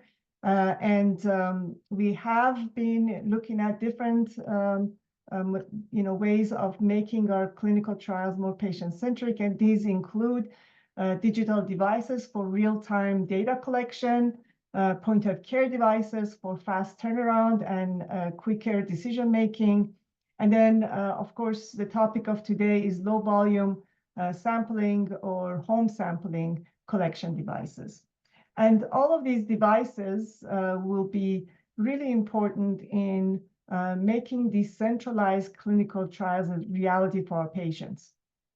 As you know, currently, the way we do our clinical trials is that the patient has to travel to the site for every evaluation, and that can be very difficult for some patients. I've heard that the travel time for most patients is 2 hours or more, and that impacts participation of our patients and actually increases the dropout in our clinical trials. So we are looking for ways to make it easier for patients to participate. And on the one end of the spectrum is a fully decentralized clinical trial where patients can participate fully from home, and there is no site visits. But this is not really a right option for most products that we're evaluating. It has to be a drug that is simple to administer and well characterized as far as safety. But what we can do is a hybrid centralized trials where patient can still, come to the site for most of their evaluations, but there are some time points that can be done at home to improve their participation and also their, their ability to participate in our clinical trial. So currently, again, venous draws are the standard way that we do our clinical trials. As was mentioned previously, these are not convenient. They require specialized staff. They're uncomfortable for some of our patients and use really high sample volumes. So low blood, low volume, or these home sampling devices can solve a lot of these drawbacks of the venipuncture. And this is not something new. As you heard, these devices have been used since the 1960s, the dry blood spots, and they're still being used actually. But now there are better, devices that are more patient-friendly, including dry blood collections like Neoterix Mitra, Tasso M20, and Hemapen. But there's also capillary liquid blood collection. This is not an exhaustive list, obviously. It's Tasso 1 Plus or Tasso Plus, Loop Medical, and TAP by 7sense Bio. So there are now alternative devices that can help in collection of patient samples. And we wanted to evaluate some of these. So I'll be talking about in our case study use of Neoterix Mitra, Tasso M20, and Tasso 1 Plus. So the reason we're really interested is that these devices can improve our clinical trials at every stage of our clinical trial. So they can expand our geographic reach, they can increase access to clinical trial, resulting in faster enrollment and improved diversity and inclusion. And in fact, regulatory agencies are now requiring a diversity plan for our clinical trials. And they're very supportive, as you heard from Brian's presentation, very supportive of decentralized clinical trials and use of these devices to make it more convenient for patients and also to improve our diversity and inclusion in our clinical trial. So when we started thinking about having a clinical trial, we wanted to know what we need to address in this. What are the challenges for implementation? And from our understanding and talking to our colleagues, a lot of the challenges are listed here that we wanted to address.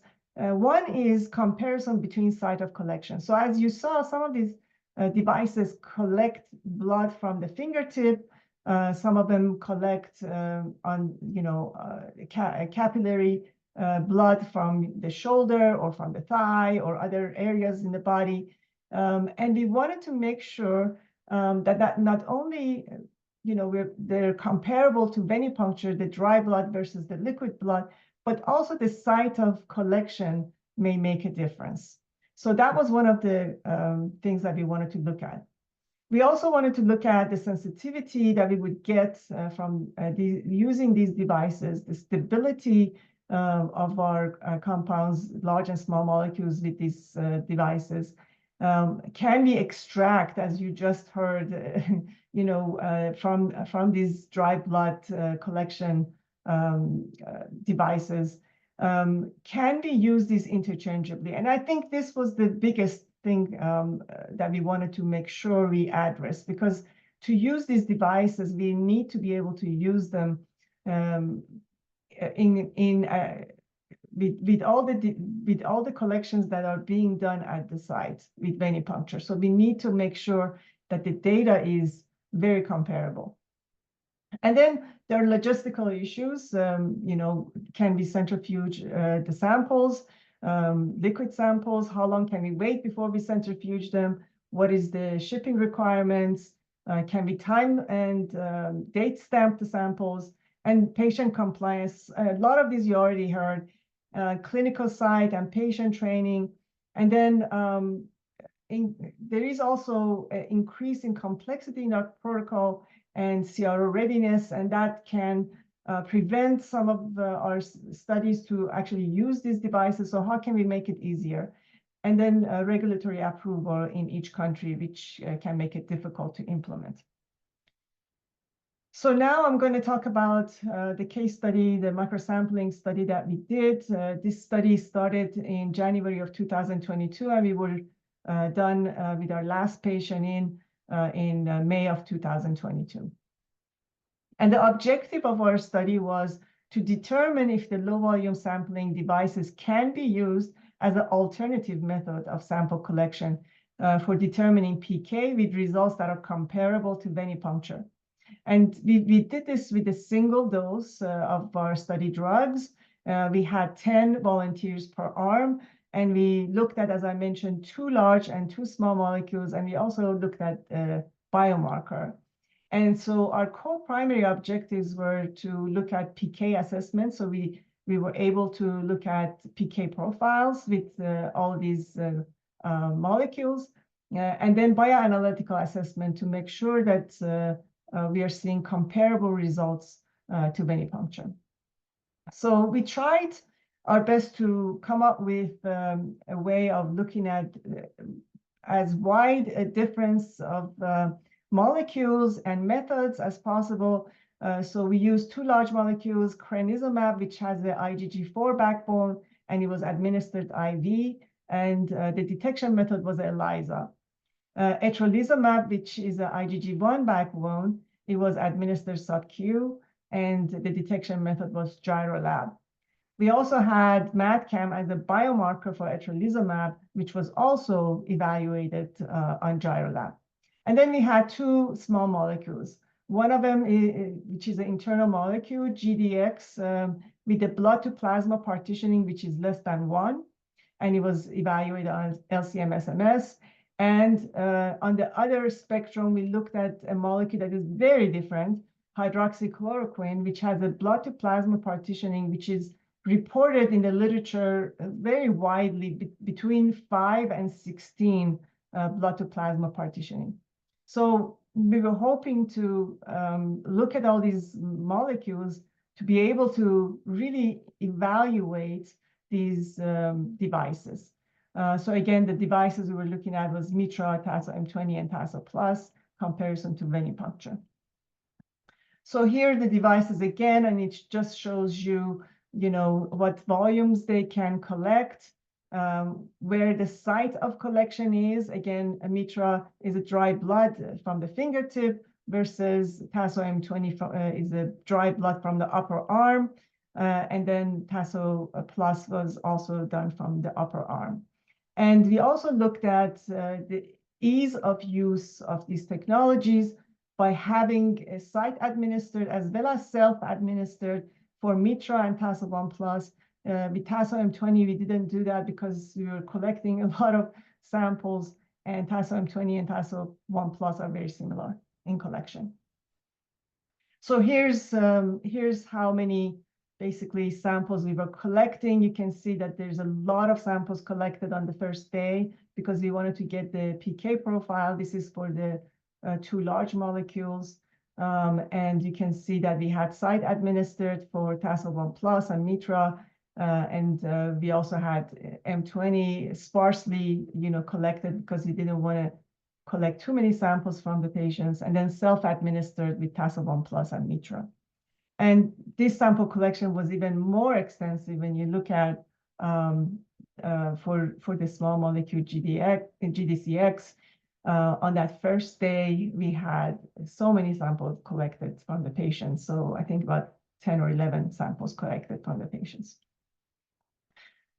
Okay, so with all of that, I was a little bit concerned at the time as to how this was going to turn out because we were collecting so many samples with so many different devices. But I was really happy. The team was happy that we were able to see very similar results from all these collections. You can see that they're right on top of each other. The PK profiles were very similar. With the Mitra device, we did see a bias This is what I'm showing is corrected for the bias using this equation that is shown here on the page, where we used this equation and the baseline hematocrit from the patients to correct for the bias that we were seeing. And you can see they're right on top of each other. So that worked really well, the bridging strategy that we used. So in this case, we were happy and we thought that we can actually use this interchangeably with venipuncture. And here's what it looked like. So this is our bridging strategy with this equation. You can see on the top, on the left side, the data that is shown is without hematocrit correction. You can see that the correlation is really great, but the slope was not. It was 0.51, so we needed to correct for that. And after applying this equation, you can see that the slope is now much closer to 1 for CRAN, and it's actually 1 for ETRO. So this strategy worked pretty well. Now for small molecules. So with small molecules, we have to worry about blood to plasma partitioning, as Katie also mentioned in her presentation. And you can see that with TASO plus and venipuncture, the values are very similar. However, with MITRA, we do see a consistent bias. And we did see that also with the large molecules, but we corrected that with the hematocrit. We didn't know if this is going to work for the small molecules. So we do see a difference here. However, what was really surprising to us with hydroxychloroquine is that even with the TASO1 plus and venipuncture, which was very similar in GDCX molecule, there is a bias there as well. And we believe that this is because of the much higher blood to plasma partitioning here. And you can see that with MITRA, the levels are much higher with hydroxychloroquine because of that blood to plasma partitioning. So in this case, we did have to look at different ways of bridging our data to make sure that we get very similar results to venipuncture. And so initially we decided, what if we use the same strategy as the large molecules? Because with GDCX, the blood to plasma partitioning was less than 1. So we thought maybe that will work. And you can see that on the left-hand side, this is data that is not corrected. So there is a bias that is very obvious. However, when we use the equation above, we were able to get a slope of 1. So in this case, it did work very well, even by using just the hematocrit. But as you heard, in some patient population, you may not be able to use hematocrit as a correction factor. So we also tried using a different method. And in this case, we took the 4 of the patients to come up with a bridging factor. And then we applied that bridging factor to the 6 other patients in the study. So this is a very small number, but we had, data for the whole concentration of these patients. And as you can see, this worked also pretty well. So the slope goes from 0.57 to 1.2 or so. So this was very successful with the GDCX. So again, we used 2 different approaches. We used the hematocrit correction method with this equation for molecules that don't partition into red blood cells. And within study bridging correlation plots also can be used to apply as a bridging method, as you saw. So the hematocrit bridging worked for CRAN as well as ETRO, and either of the 2 bridging methods worked for the GDCX molecule, which had the blood to plasma partitioning less than 1, However, neither one worked for hydroxychloroquine. So that is a watch out. You may not run into a molecule that is quite like hydroxychloroquine, but it does show the extremes of what you could potentially see. So some areas for consideration, as Katie also mentioned, is deciding on a device. So which device do you want to select for your study? The method that you want to use for bridging for this device. How many samples do we need to use for this bridging? We heard from 20 to 30 was a number that was brought up, but what is a good number to feel comfortable about the bridging? How many patients should be in this bridging evaluation? How many time points, do we need to look at? And again, as it was brought up, bridging in healthy volunteers versus disease population. Do we always need to do that, or is it, disease dependent? So those are the things that we need to consider.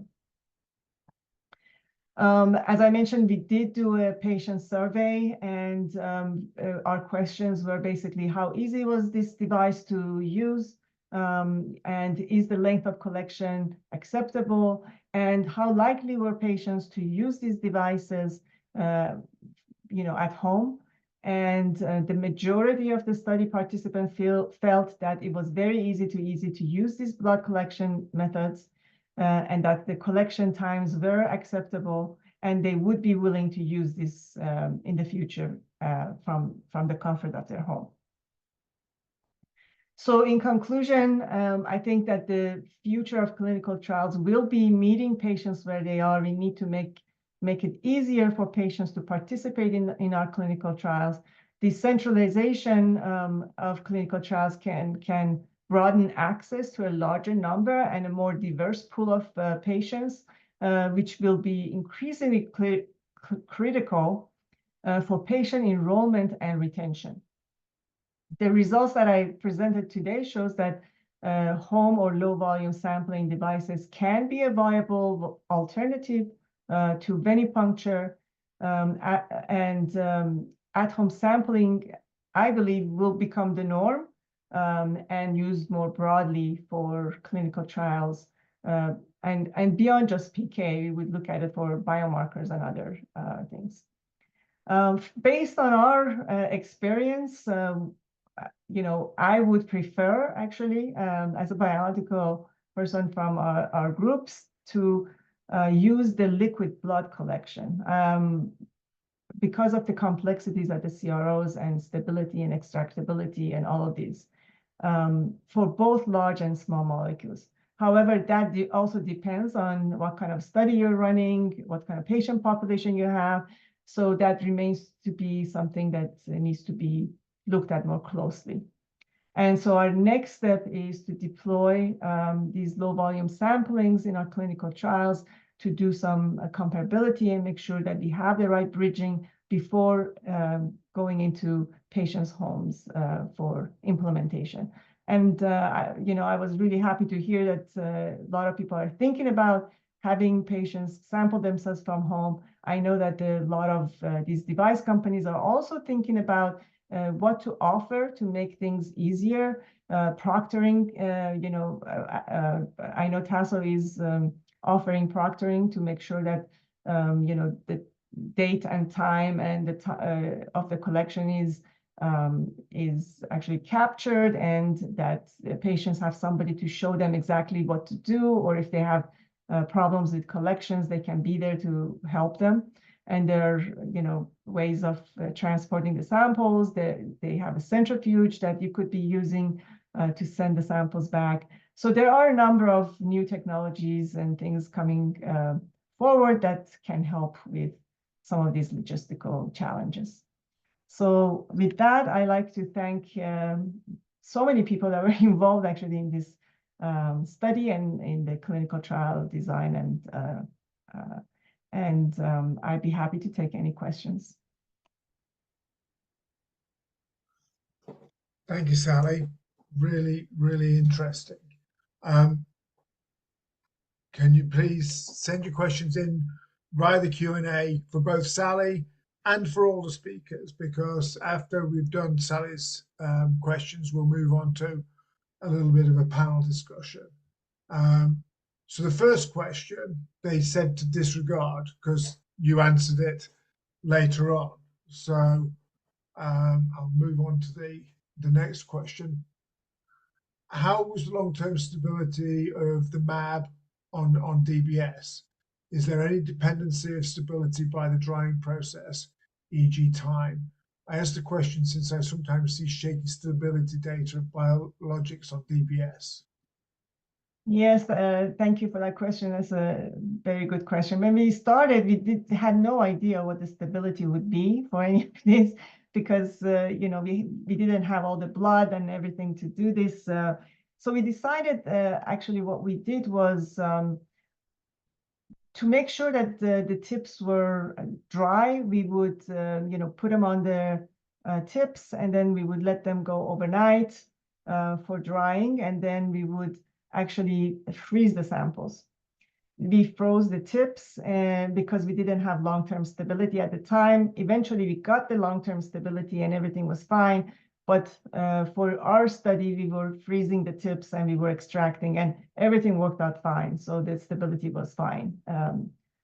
During the study, we did the stability evaluation. Cool.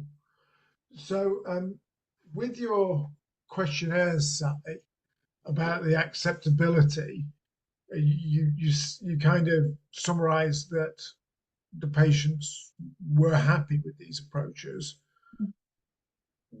What degree of happiness was that? You know, was it 52% of the patients, or was it 85%? Oh no, it was overwhelmingly, you know, they were happy with these devices. I think over 80% were you know, really happy with all of the devices that we used.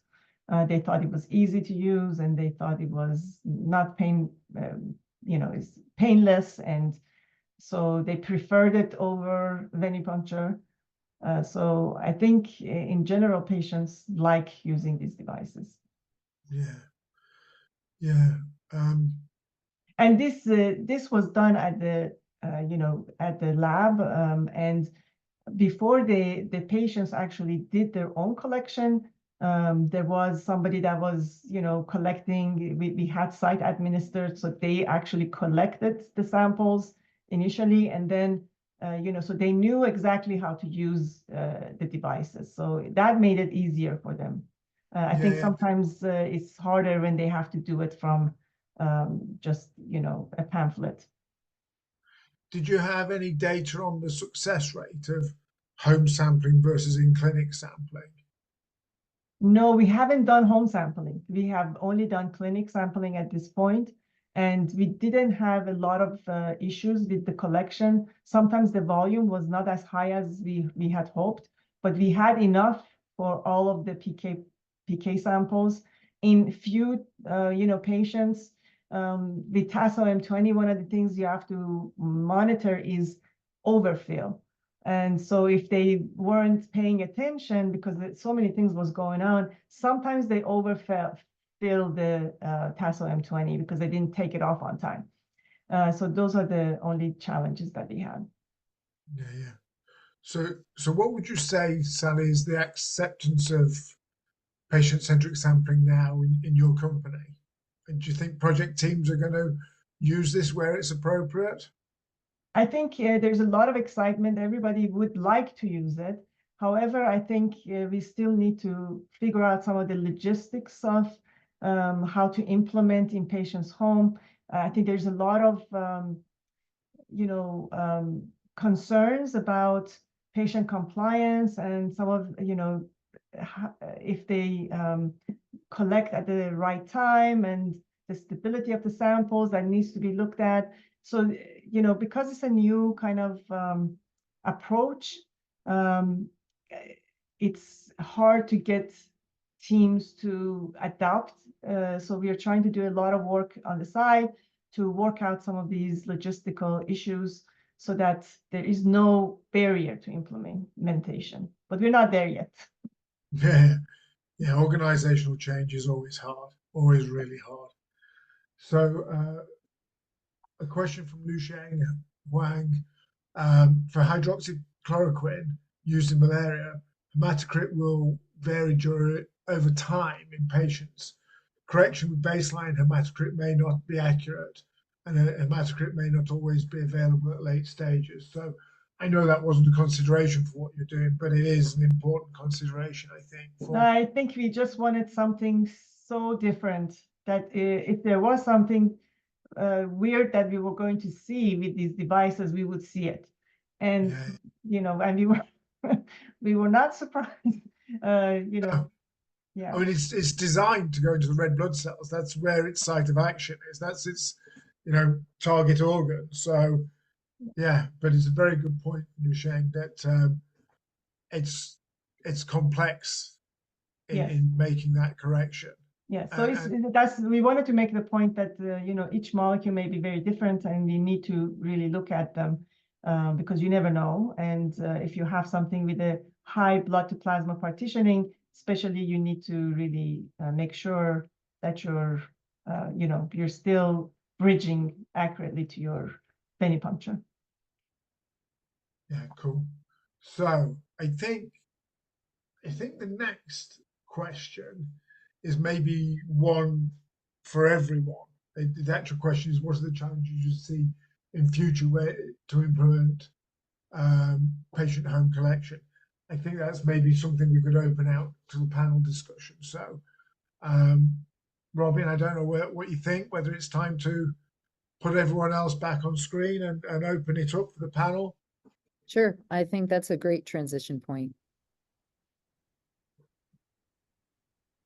So one of the, I guess, challenges that we've seen from implementation in our groups or in our clinical trials has been, I mean, these are low volume sampling collections, but people say, well, do we have enough blood for all the things we want to do, PK, ADA, and biomarkers? And, so that has been something that, we are thinking about, and how can we use these samples as much as possible.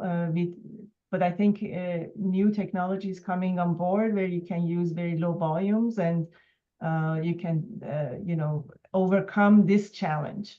So I think that's one of the things that I've encountered at least. Does anyone else have any comments about the challenges you see in future when implementing patient home collection?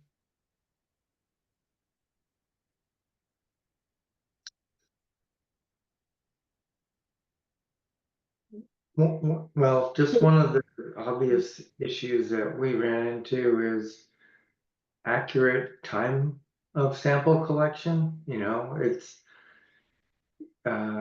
left up to in our case, since it's a P study, the caregiver has to accurately record the time. So Jeff, actually, I had a quick question for you about your study, because I know this was in pediatric, and these devices have not yet been, I guess, approved for pediatric population. So how were you able to use them in your study? Well, it's an ongoing study, and we're not using it to replace venipuncture at this point. We're sampling to supplement venipuncture samples, and I think that's why we're being allowed to use it. I at this time I would not replace venipuncture with this yet, and because of issues that we're observing, most kids are happy to use it.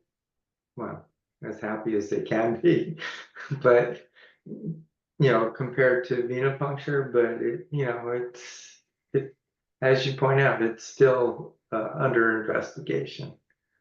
Yeah, I think even using it at the clinic would help, pediatric population. I think in my mind, because I know, kids don't like to be poked. So, Yeah, and in our case, some of our patients are developmentally impaired, so it's, I mean, they are extremely needle averse. yes. I mean, So based Sally, on- I'm sorry. No, go ahead. You go, go. Katie. You go. You go, Katie. Yeah, Sally, I totally agree with you. A lot of the pediatric studies are going to be done with a site. So that's not just all focus on at-home sampling, just a small volume, needleless, a lot less pain sampling small volume is a big benefit for that population.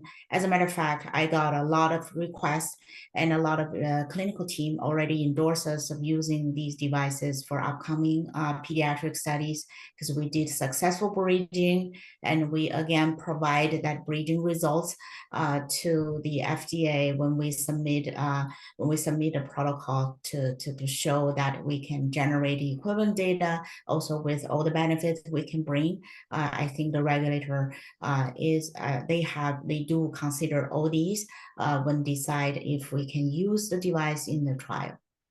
Yeah, that's great. Thank you for that because it's I think really important to go into this population. So thank you. Yeah, I was just going to state about an example of a lab I know of in the north of England, where they've got a population of children and adults with some diverse special educational needs, and this group no one had ever been able to collect a blood sample from them. This is not for clinical trials. This is for their healthcare monitoring, and no one had ever been able to collect a blood sample from them. And now the majority of these children and adults using these technologies, they can get blood samples from, which means they can start looking at data they'd never been able to do before. It's phenomenal.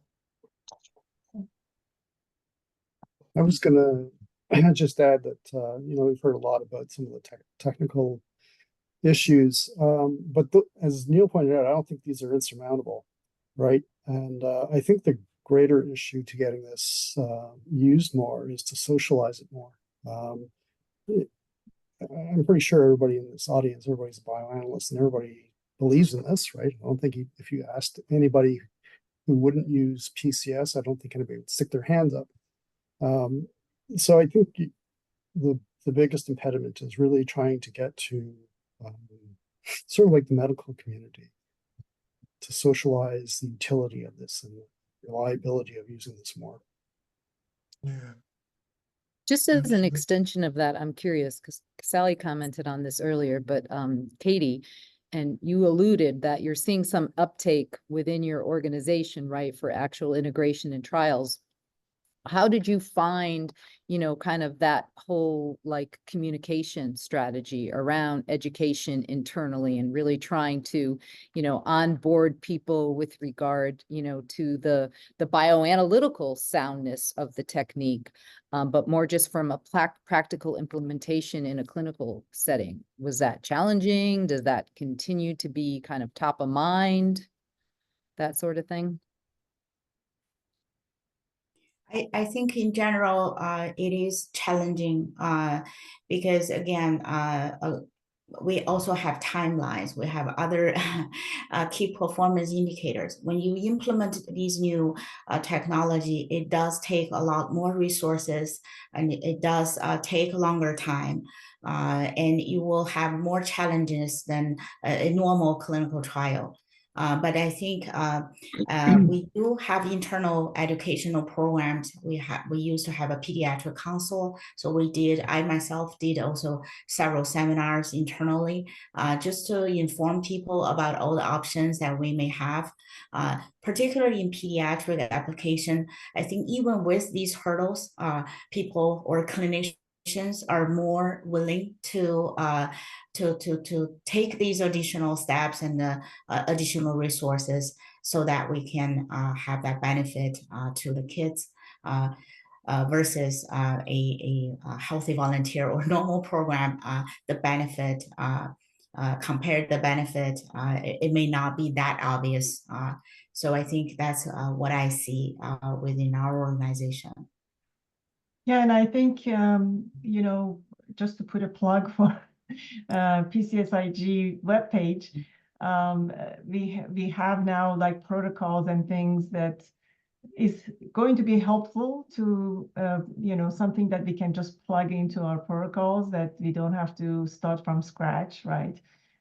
All of these little things would make it easier for us to implement if we can remove the barriers, right? By having things that we can do to make it easier for our teams to adapt these technologies. Thank Jeff you for Plomley, that. I just had one more question, Neil, for Jeff Plomley in particular. So at the end of your talk, you showed a photo of like the lab bench in your lab, right? And so if we do continue to see, you know, uptake in this particular approach, right, in our clinical studies, from the standpoint of sample analysis and outsourcing, you know, these sorts of studies, where do you see yourself thinking opportunistically to enhance throughput, to streamline processes, to enable this sample analysis, right, in a more rapid way, if you will, right? You know, the integration of automation, like what are your thoughts in that area? Yeah, certainly automation is a big one. I know Capitainer does have a semi-automated device that allows for removal of the discs from the card into a well plate. I believe, and Neil, correct me if I'm wrong, if Neoterix doesn't have something, but I think that's more of a dip and dunk as opposed to displacement of the tip off the handler for more aggressive approaches. Yeah, but so when James Rudge and myself sort of designed the Mitra, it was designed to be like a pipette tip, so it could go on liquid handlers and be automatable in the lab, but no one seems to be using it in that way. I think it's because the tip often needs to be removed. So, but I believe Trajan and James are currently working on automation processes for the Mitra. They've made it very easy to come off. The tip comes off now if you just touch it to the side. So yeah, hopefully. Yeah, we just use angular displacement against the inside of the well, and it just, as you say, it just drops off very easily. Yeah. Yeah. So just go back to our audience out there in the world. Hi there. Just a comment from Steve Lowe's again. Integrating with what we've learned over the last few years in the pandemic with telemedicine technology, isn't that a path to at-home collection metadata accuracy, i.e. timing of collection, veracity of an individual, etc.?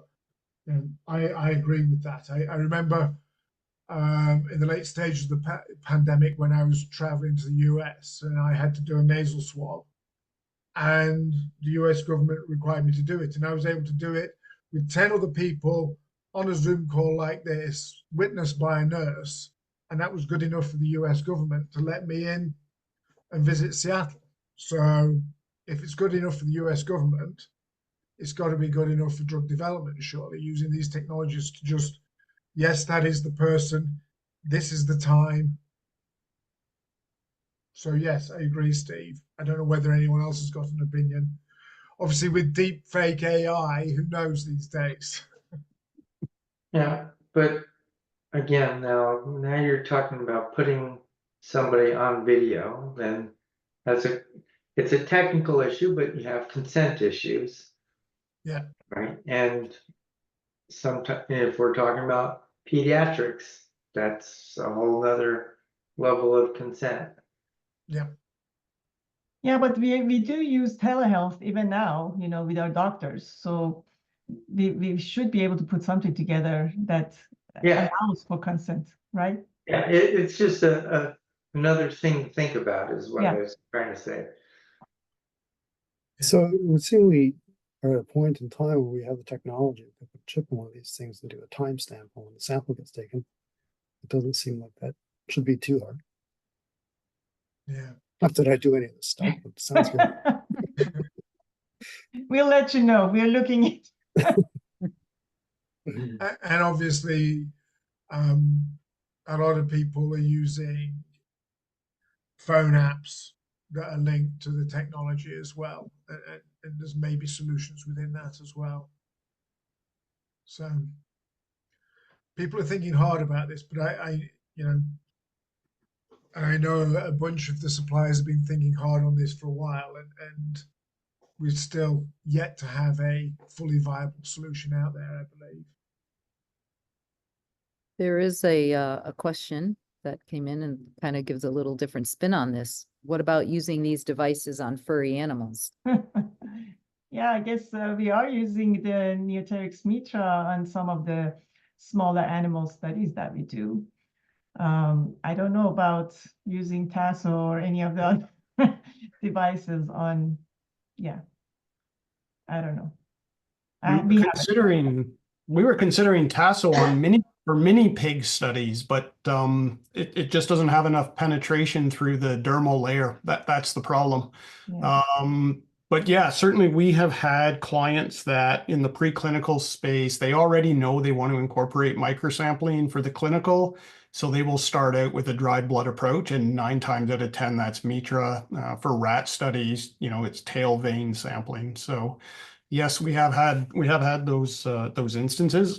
It's so much easier than capillary microsampling and then having to centrifuge to plasma. That's for sure. I saw a presentation at WRIB.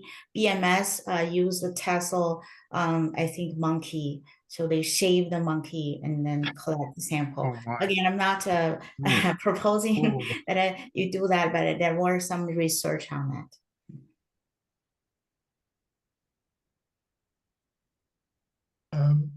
There's a question here. In addition to the challenges presented, what have been your approaches to convince study teams to implement sampling devices for 1 or 2 analytes, e.g. PK, when patients are required to collect multiple samples at the same time points or visits? Well, I think sample follow-up is what we are trying to potentially use this for, because those are, if you don't have them, it's not critical, but it does help with follow-up of patients. And so, baby steps, right? So we were thinking about using it for follow-up first and then, implementing. Same here. We're using it to enrich the data set, not to entirely replace the traditional sampling. And you were saying the same as well, Jeff? Yeah. Yeah, we're supplementing our plasma samples with the Tasso samples.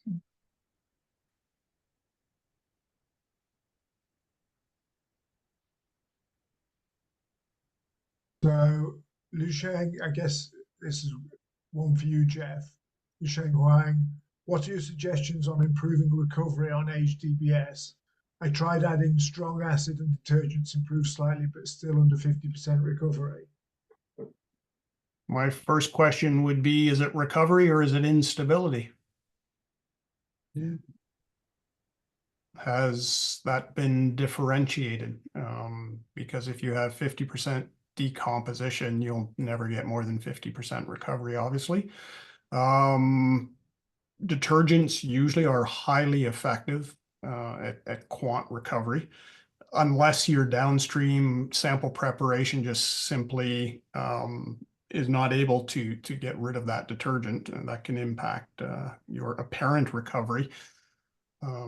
But I would recommend you try impact assisted extraction. But this is with DBS, I guess, so that would be a bit of a mush, I guess, Jeff. Aged DBS, yes, but what is the DB? Like when he says DBS, what substrate are you using?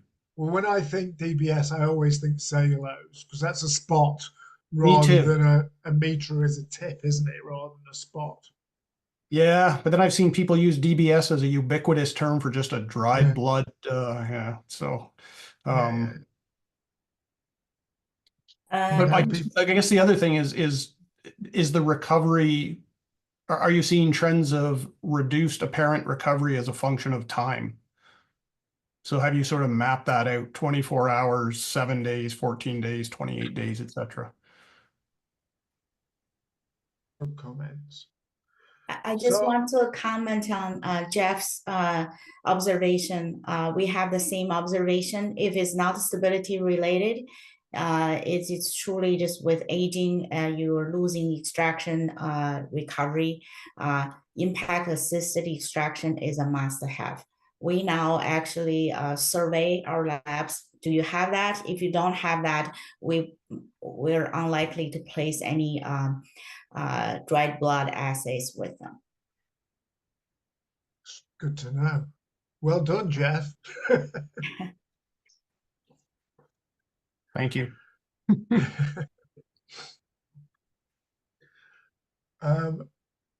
So I can't see any other. Oh no, I think there may be another question coming. I'll hold mine a bit. So There's a further comment Louis from Li Sheng. said it is levofentrine 903 card and also meter device. It is well known low recovery after 1 month. Great, we will try. Neil, Impact you're a little system. hard to hear until you come back and face your Okay, camera. sorry. Yeah, no worries. But basically, they're going to try impact assisted extraction. So it's on both cellulose and metra. So they're going to have a go. So it's paralleled. Yeah. They're seeing the same loss and recovery on both substrates. Yeah. Okay. Okay. So I had a question, and we'll keep an eye out. We've still got a few minutes left. One of the big things we're trying to do at Patient-Centric Sampling Interest Group is find ways to help individuals and organizations implement these technologies where they're appropriate. So not just being aware of them, but overcoming the barriers. So I was just wondering from the panelists, if I was to give you one wish each, what would the thing be that the Patient-Centric Sampling Interest Group or other organization could do to help you and your colleagues to just make the implementation of these technologies where they make a difference easier, just less of a stress?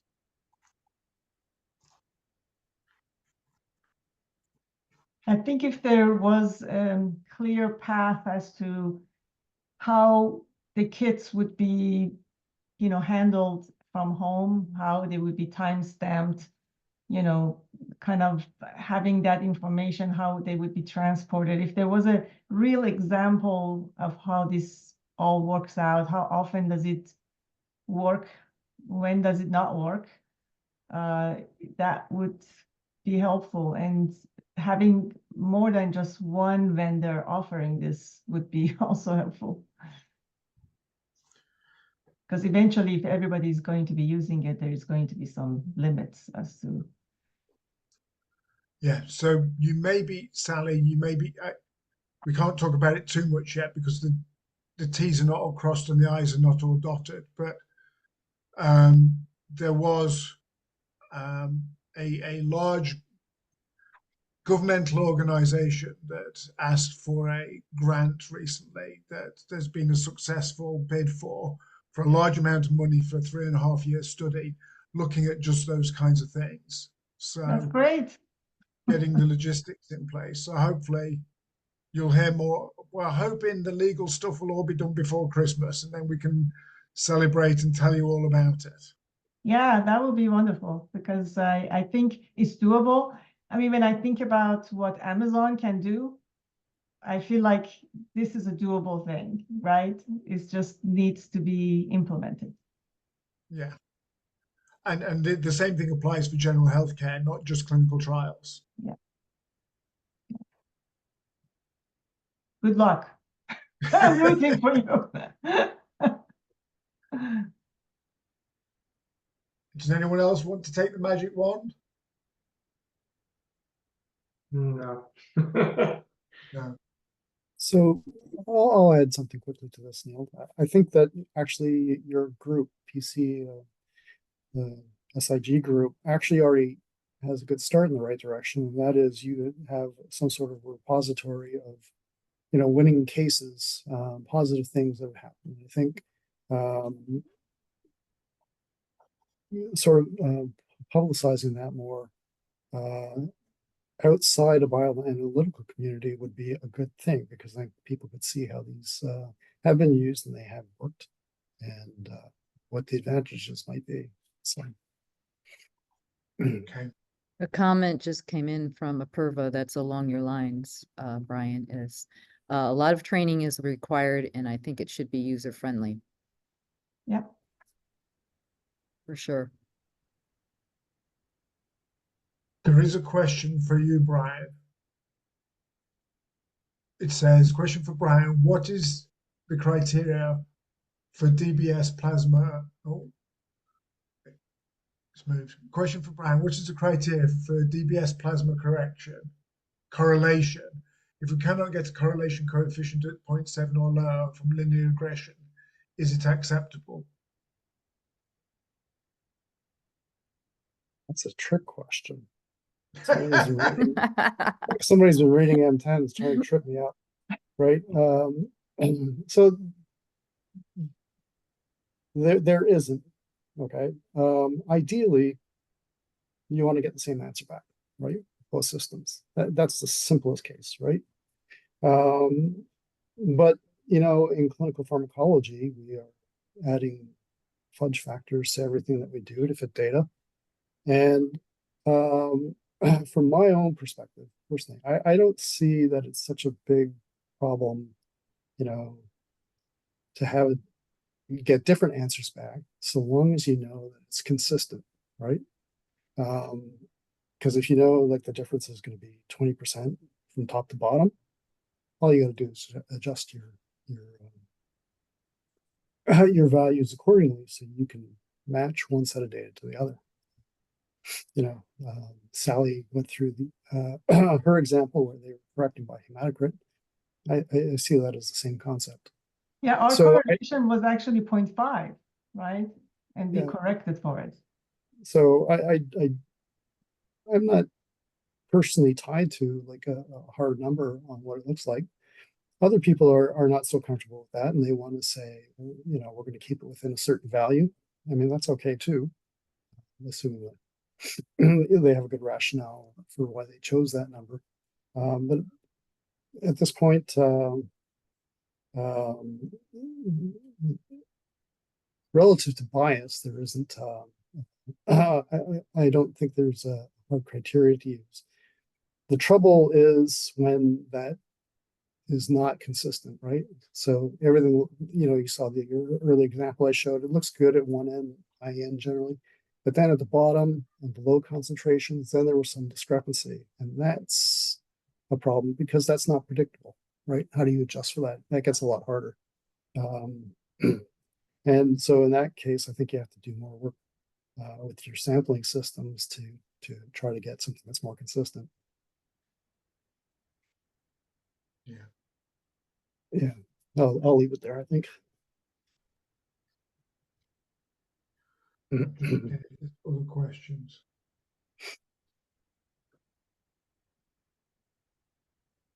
Lucian just had a follow-up comment to the question was it's unlikely to get a perfect correlation. No, you won't. Yeah.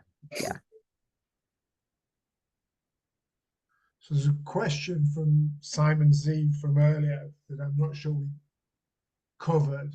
For phase 2 efficacy trials on an oral small molecule, is a trough and Cmax 2 time points of the last dose sufficient for PK or require a full PK profile? So sparse sampling peak and trough. Presumably we're trying to compare the PCS to traditional sampling, I presume. I'm presuming, yeah. Yeah, okay. So it's sort of, I think that's it sort of depends. So, I mean, how much do you already know about the performance of PCS relative to the traditional sampling? So are you just doing a spot check here to make sure everything's cool? Yeah, that might be reasonable. Or are you trying to see whether there is something going on in a particular patient population, maybe some hepatic impairment patients, right? In the latter case, I think that's a little bit harder. And that's probably what he's referring to, I think. So how many patients do you do? Samples do you do? So earlier, Steve and I had a bit of an interaction on the number of patients. We're sort of using around 20, 25 or something as a rule of thumb. That may or may not be quite right. You may do fine with less, right? Sort of depends on your data. How many samples should you be looking at, right? Is it one? Or are you looking at the entire profile? So I think if you take one in a patient, one sample, there's probably a fairly high likelihood you're going to miss something if there's something there. If you're at the point where you're trying to explore whether there are differences or not. If it's just a spot check, I think that's a different thing. But do you need to do full profiles? Well, I wouldn't say no. If you are interested in doing that, I'd encourage you. That would be great. But that's going to be very onerous, I think. I think something sort of in the middle where you're sort of looking at high, mid, and low is probably a reasonable way to go to make sure that you're getting a good snapshot of what's happening between these two systems. And that's, I think, the best wisdom that I can offer you today. Sounds like good wisdom to me, Brian. And just building on that, when we do the comparisons, because different people seem to be doing different approaches, some using the ISR kind of comparison, some using the bioequivalence kind of comparison and other approaches. Is there any better or worse ways of doing those comparisons and showing that A equals B? Yeah, I know the clinical chemistry world has ways of doing this that are well established. We still seem to be fumbling around about this a little bit. Well, I think we're still fumbling around with this a lot.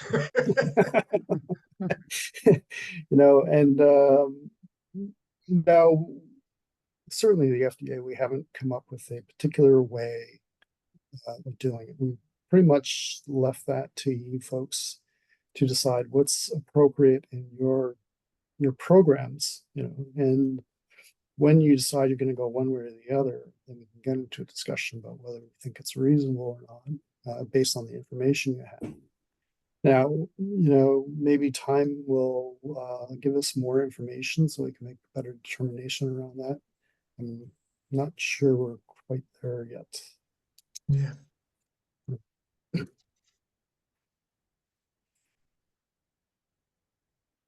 I don't see anything further coming in. We've not got any further questions. No. Are we allowed to ask questions? We are, Jeff. Of course. All right. Of course. Fantastic. What sort of correlation would you need to do if you were to use a dried plasma spot method? I mean, there's quite a bit of excitement about this Sept10 recent launch from Capitainer. I assume you would have to bridge against centrifugal plasma, and that's about it. I think you would, Jeff. Yeah. I mean, I did a bit of research myself for Capitainer to help them understand this. And centrifugal plasma is not the same as lateral flow plasma, is not the same as plasma separated in other manners. So just because it's not got any red blood cells in it, and we have to be careful using the term plasma, I believe, because it's not necessarily the same. And so everyone thinks they want plasma, but actually you've still got to do the bridging study because the plasma is different. Yes. So I'm not sure you're actually moving any further forward, but you know, people want plasma. Does filtering out the RBCs simplify the bridging study in terms of the complexities that Sally was talking about? In terms of the compartmentalization into erythrocytes, if you just remove that as a component in your final sample, does that simplify things? As far as maybe stability would help, right? If you leave things in whole blood, it may not be as stable as if you separate them, especially for biomarkers. And you don't have to correct for hematocrit. Right. Right. Yeah. Doesn't, like a lot of drugs, the red cell to plasma ratio is 1, but some drugs it's not. So wouldn't it change? And wouldn't this whole issue change? Indeed, it would. Yeah, we had that discussion with small molecules. A lot of times you're looking at plasma instead of whole blood, you know, with the quantification of the small molecules. And depending on blood to plasma partitioning, you get different answers. But I guess as long as you stick to one or the other, Right. if you stick with plasma, just do plasma all the time. If you do whole blood, then do whole blood all the time. Right. See, I thought you were going to ask questions of the audience. That's always more fun. Well, we could do. I don't think they can verbally respond. They have to Q&A it. A couple of comments in there from Li Sheng. In this case, we are talking about capillary plasma and venous plasma, so we still need correlation study. Yeah. And it is reported amidiaquine has varied blood to plasma ratio over time. And, you know, we all think we understand plasma. I'm not sure we do. You know, when we started looking at dried plasma spots, we found plasma to plasma variation in albumin and a lot of other things. It was very variable, but we don't talk about that. It's Pandora's box no one ever wants to open. And you know, blood is what circulates. That's what Matt Barfield always says.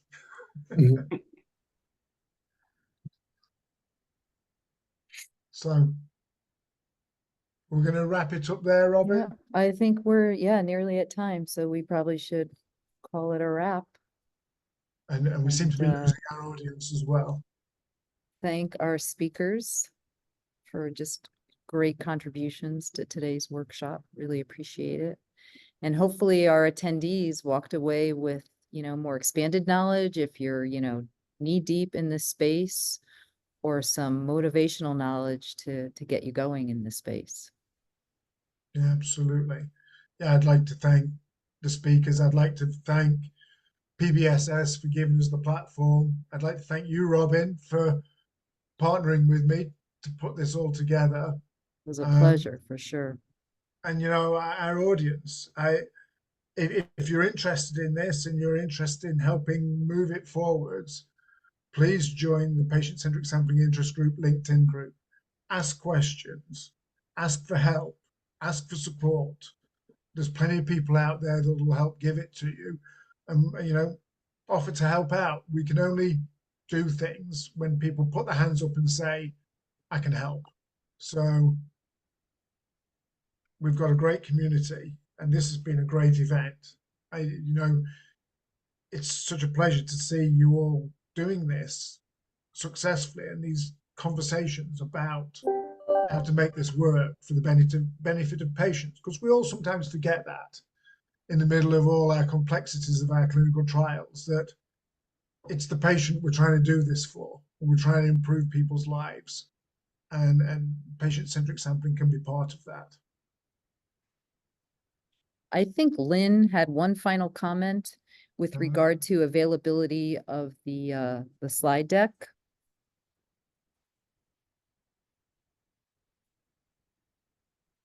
Lynn, I don't know if you're still there, but if you want to comment on how to access it. Here we go. Okay, so hopefully this will help those that are left. Sorry about that, Robin. No worries. All right. I'm here. If you would like a copy of the slide deck and or the recording, please email me at lynn.tran@pbss.org, and you have about a week to get that request in. Thank you so much. Well, thank you, everyone. Thanks again, Lynn, for all your help in orchestrating this. Yes, You're so absolutely. Thank you, welcome. Lynn. Yeah. And thank you You're to so the welcome. Thank you. PBSS team. It's a great team. Thank you, guys. Thank Thank you. you. Bye, Bye. everyone. Thank you very much. Thank you, everyone.